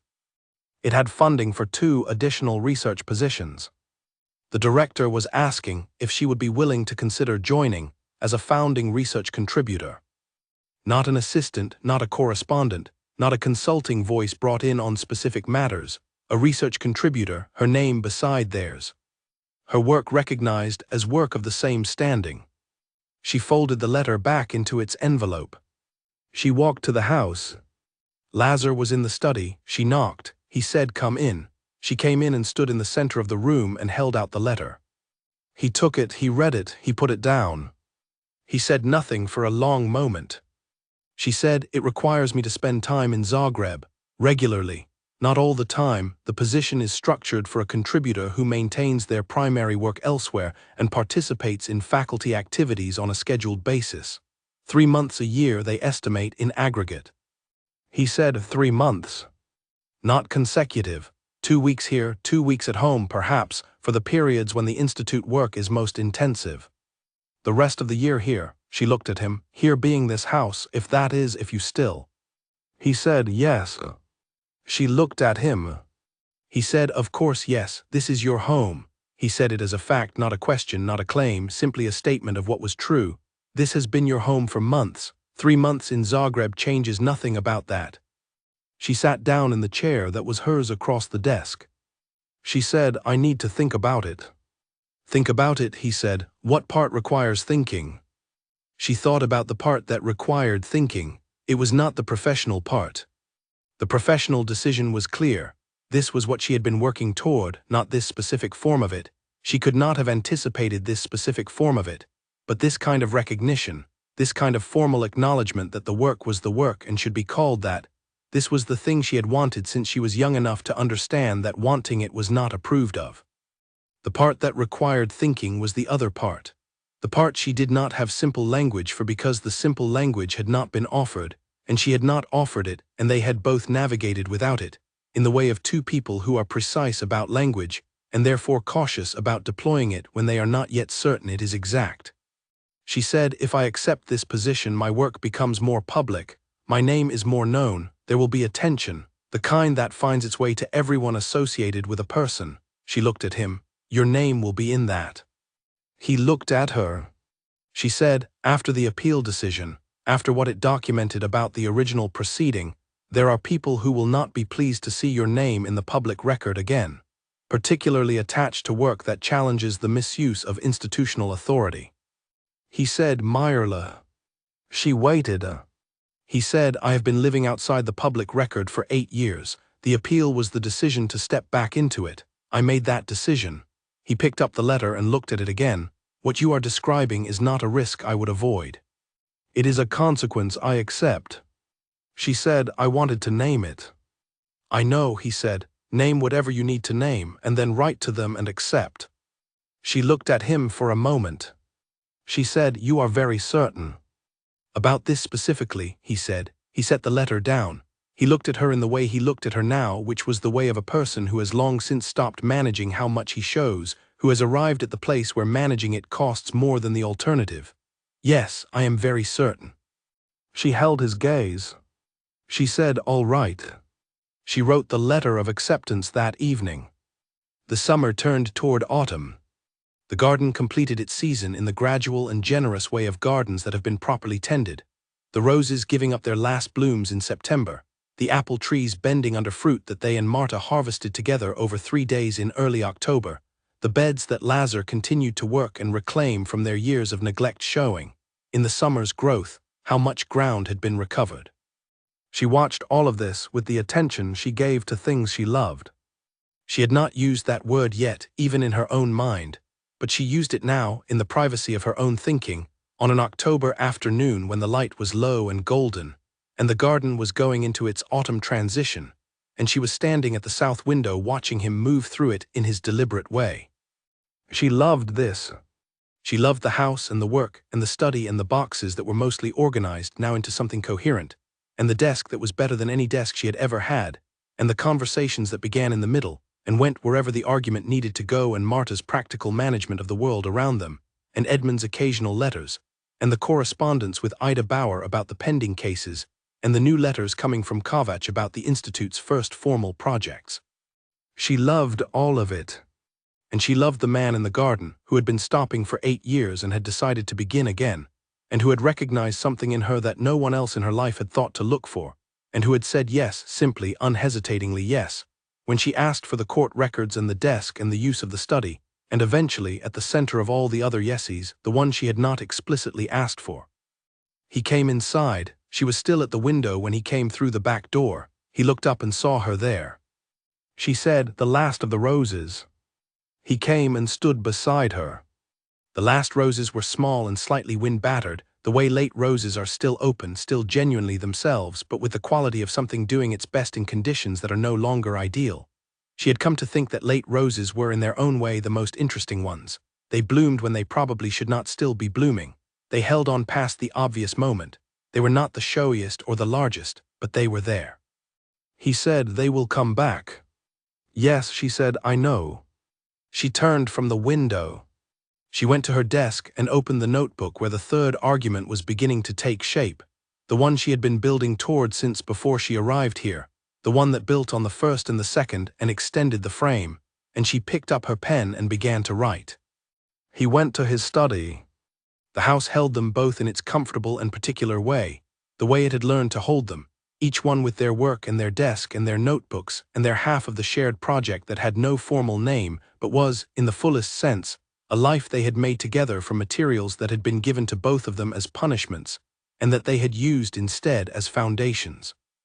Outside, the late roses held their ground in the October wind. The road at the end of the property was still rough. It had always been rough. Lazar had mentioned twice more that he intended to see to it. He had not yet seen to it. She had stopped noting this as a deficiency and started noting it as a characteristic, the quality of a man who tends to the things that genuinely require tending and lives with the things that can wait. She thought he was right about this. Some things could wait. The road was still getting you where you needed to go. The condition of the surface was not, after all, what determined the value of the destination. She thought about her father saying, "It does not matter what it is about, it matters what it looks like." She thought, "I was right then and I am more certain now. What it is matters. What it looks like is secondary. The truth of the thing is the thing." She had spent a year proving this. Her pen moved across the page. The third argument took shape under her hand, precise and structured and clear, building toward the next correction, the next door, the next set of people who would find that the door had been opened before they arrived. She wrote for 2 hours without stopping. When she looked up, the light had gone autumn dim, and the garden was barely visible through the window, and somewhere in the house she could hear the ordinary sounds of evening. Marta in the kitchen, the study door, footsteps on the stone floor. She put the pen down. She looked at what she had written. Yes, she thought, that is the argument. She got up and went to the window one last time. The garden in the dusk, the bare trees beginning, the rose canes that had given everything they had this season and would give again next year, because that was the nature of something genuinely alive. It came back. It did not perform. It did not announce itself. It simply returned in the right season with everything it had. She stood there for a long moment. Then she turned away from the window, picked up her notebook, and went to find Lazar. She had something to show him. He was in the sitting room. He had lit the lamp and was reading, the book balanced on his knee, the way he held things, not gripping but resting, the quality of someone who handles what he values with particular care. He looked up when she came in. She sat across from him, with the notebook open on her knee. She said, "The third argument has a structure now. I want to talk through the first section." "Tell me," he said. He put the book down. She told him. She went through the structure methodically, beginning with the foundational claim and building through each component, the way she always built an argument from the outside in. He listened the way he listened, which was with all of himself, asking the question that needed asking at the moment it was needed, and staying quiet at the moments that required quiet. They talked for 2 hours. Marta brought food at some point. She was expert at delivering things to the sitting room when the sitting room was occupied in this particular way. appearing and disappearing with minimal disruption to whatever was happening. They ate without looking at the food, still talking, the plates resting on the small table between them and the lamp burning and the October evening solidifying around the house. At some point she said, "The part I have not resolved is the question of standing. The argument challenges a principle that has been embedded in the code for 30 years. Challenging a principle rather than a specific application requires demonstrating not just that the application has been incorrect, but that the principle itself is incorrectly derived. That is a higher burden." He said, "Is the principle incorrectly derived?" "Yes," she said. "But demonstrating the incorrect derivation requires going back to the original conditions under which it was established, and those conditions are only partially documented in public records. The original legislative discussion, the reasoning of the men who established the principle, is in records I have not yet accessed." He said, "Parliamentary records?" "Yes, from the 1870s. I do not know if they are accessible." He was quiet for a moment. "Edmund knows an archivist," he said. "In Belgrade, he mentioned her last time he wrote. She manages records from that period." Myrla looked at him. He said, "I can write and ask." She said, "Please do."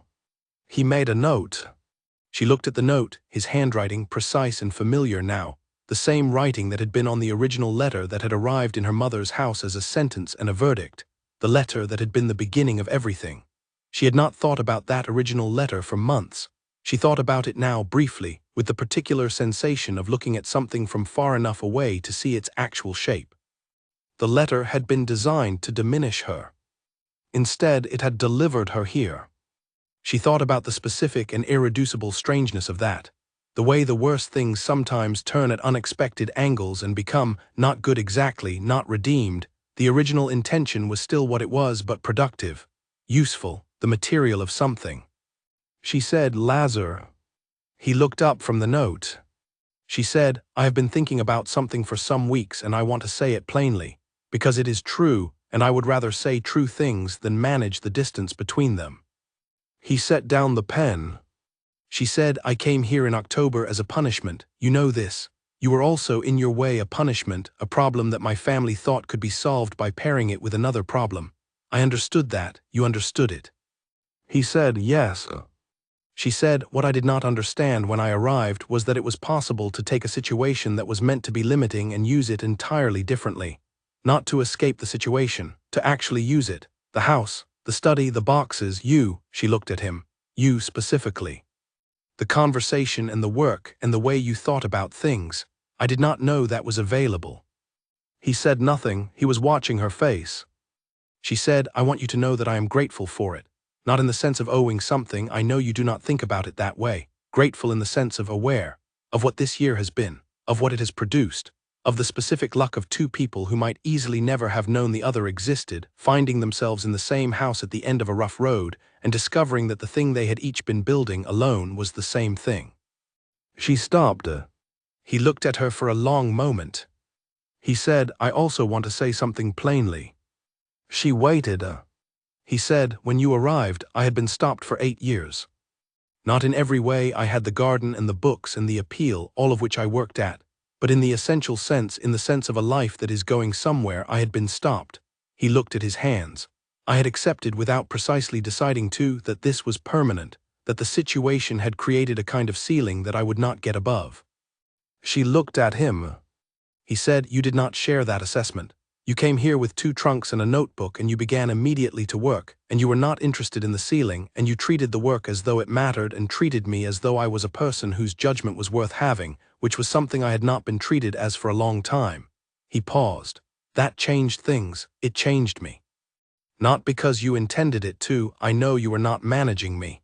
You were simply being what you are, which is a person who does not accept the ceiling." She was quiet. He said, "I am also grateful, in the sense of aware." The lamp burned between them. Outside, the October night was settled and dark and cool. The house was warm. The garden was going to its autumn sleep beyond the walls, taking what the season had offered and storing it away in root and stem and bud, ready for what came next. She said, "Then we understand each other." He said, "Yes." She looked at the notebook in her lap. She thought about the third argument. She thought about the parliamentary records from the 1870s and the archivist Edmund knew, and what the records might contain, and how to build from what they contained toward what needed to be demonstrated. She thought, there is so much more work to do. She found this completely satisfying. She picked up the notebook. She said, the second section of the argument, I want to try the logical structure out loud. Tell me where it fails. He picked up his pen. She began. They worked for another hour, the conversation moving through the argument structure with the fluency of two people who have been thinking together long enough to find each other's rhythms, who know when to push and when to hold back, who understand the difference between an objection that strengthens the argument by being answered and an objection that reveals a genuine flaw that needs addressing. The flaw in the second section was real. He found it. She looked at where he pointed and saw immediately that he was right. All right, she said, that has to be rebuilt.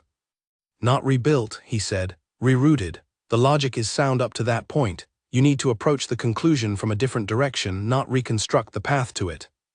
She thought about this. He was right about that too. She closed the notebook. She said, tomorrow. Yes, he said. She stood up, he stood up. They had both been still for 2 hours and the room had grown slightly cold while they were in it, the fire low. He added wood to the fire. She carried the plates to the kitchen. When she came back through the sitting room, he was still at the fire, standing, looking at it. She stood in the doorway. She said, Edmund will be here again at Christmas. Yes, he said. She said, my mother has asked if she may visit in the new year. I told her probably February. He turned around, he said, yes. Of course. She looked at him in the lamplight, in the sitting room of the house that had been his alone for 8 years, and was now, without ceremony or announcement, genuinely shared. She said, good night. He said, good night. She went upstairs. She washed her face at the basin and looked at herself in the glass, the face she had looked at in the wavery window of her childhood room on the last night before she left, young and composed and tired in the way of someone who has been managing too much for too long. This face was the same face and also different, not less tired exactly, but less managing. The tiredness of someone working hard at something they chose, rather than the tiredness of someone holding everything in place with an effort they cannot afford to let show. She looked at herself for a moment. She thought, yes, that is who you are now. She got into bed. She lay in the dark and listened to the house and thought about the parliamentary records and the third argument and the conference next spring and the letter she would write to Ida Bauer tomorrow about the progress of the pending cases and the work that kept accumulating in the most productive and necessary way, each piece of it opening the next, each argument clearing the ground for the argument that followed. She thought about Stenko in his chair saying, truth does not expire. She thought, no, it does not. And patience, the right kind, the kind that is not resignation but intention, not waiting for something to be given but waiting for the conditions to become right to take it. Patience is not weakness. Patience is the shape of a person who has decided to win on their own terms rather than lose on someone else's. She closed her eyes. Outside, the October night was deep around the house, and the garden was dark and the orchard was dark and the road at the end of the property was rough in the way it had always been, and the house held all of it, the quiet and the dark and the two people in it, with the permanent, unconcerned solidity of a place that was built to last. In the morning she would be at her desk before the light came up. She would write the third argument, and the one after that, and the one after that.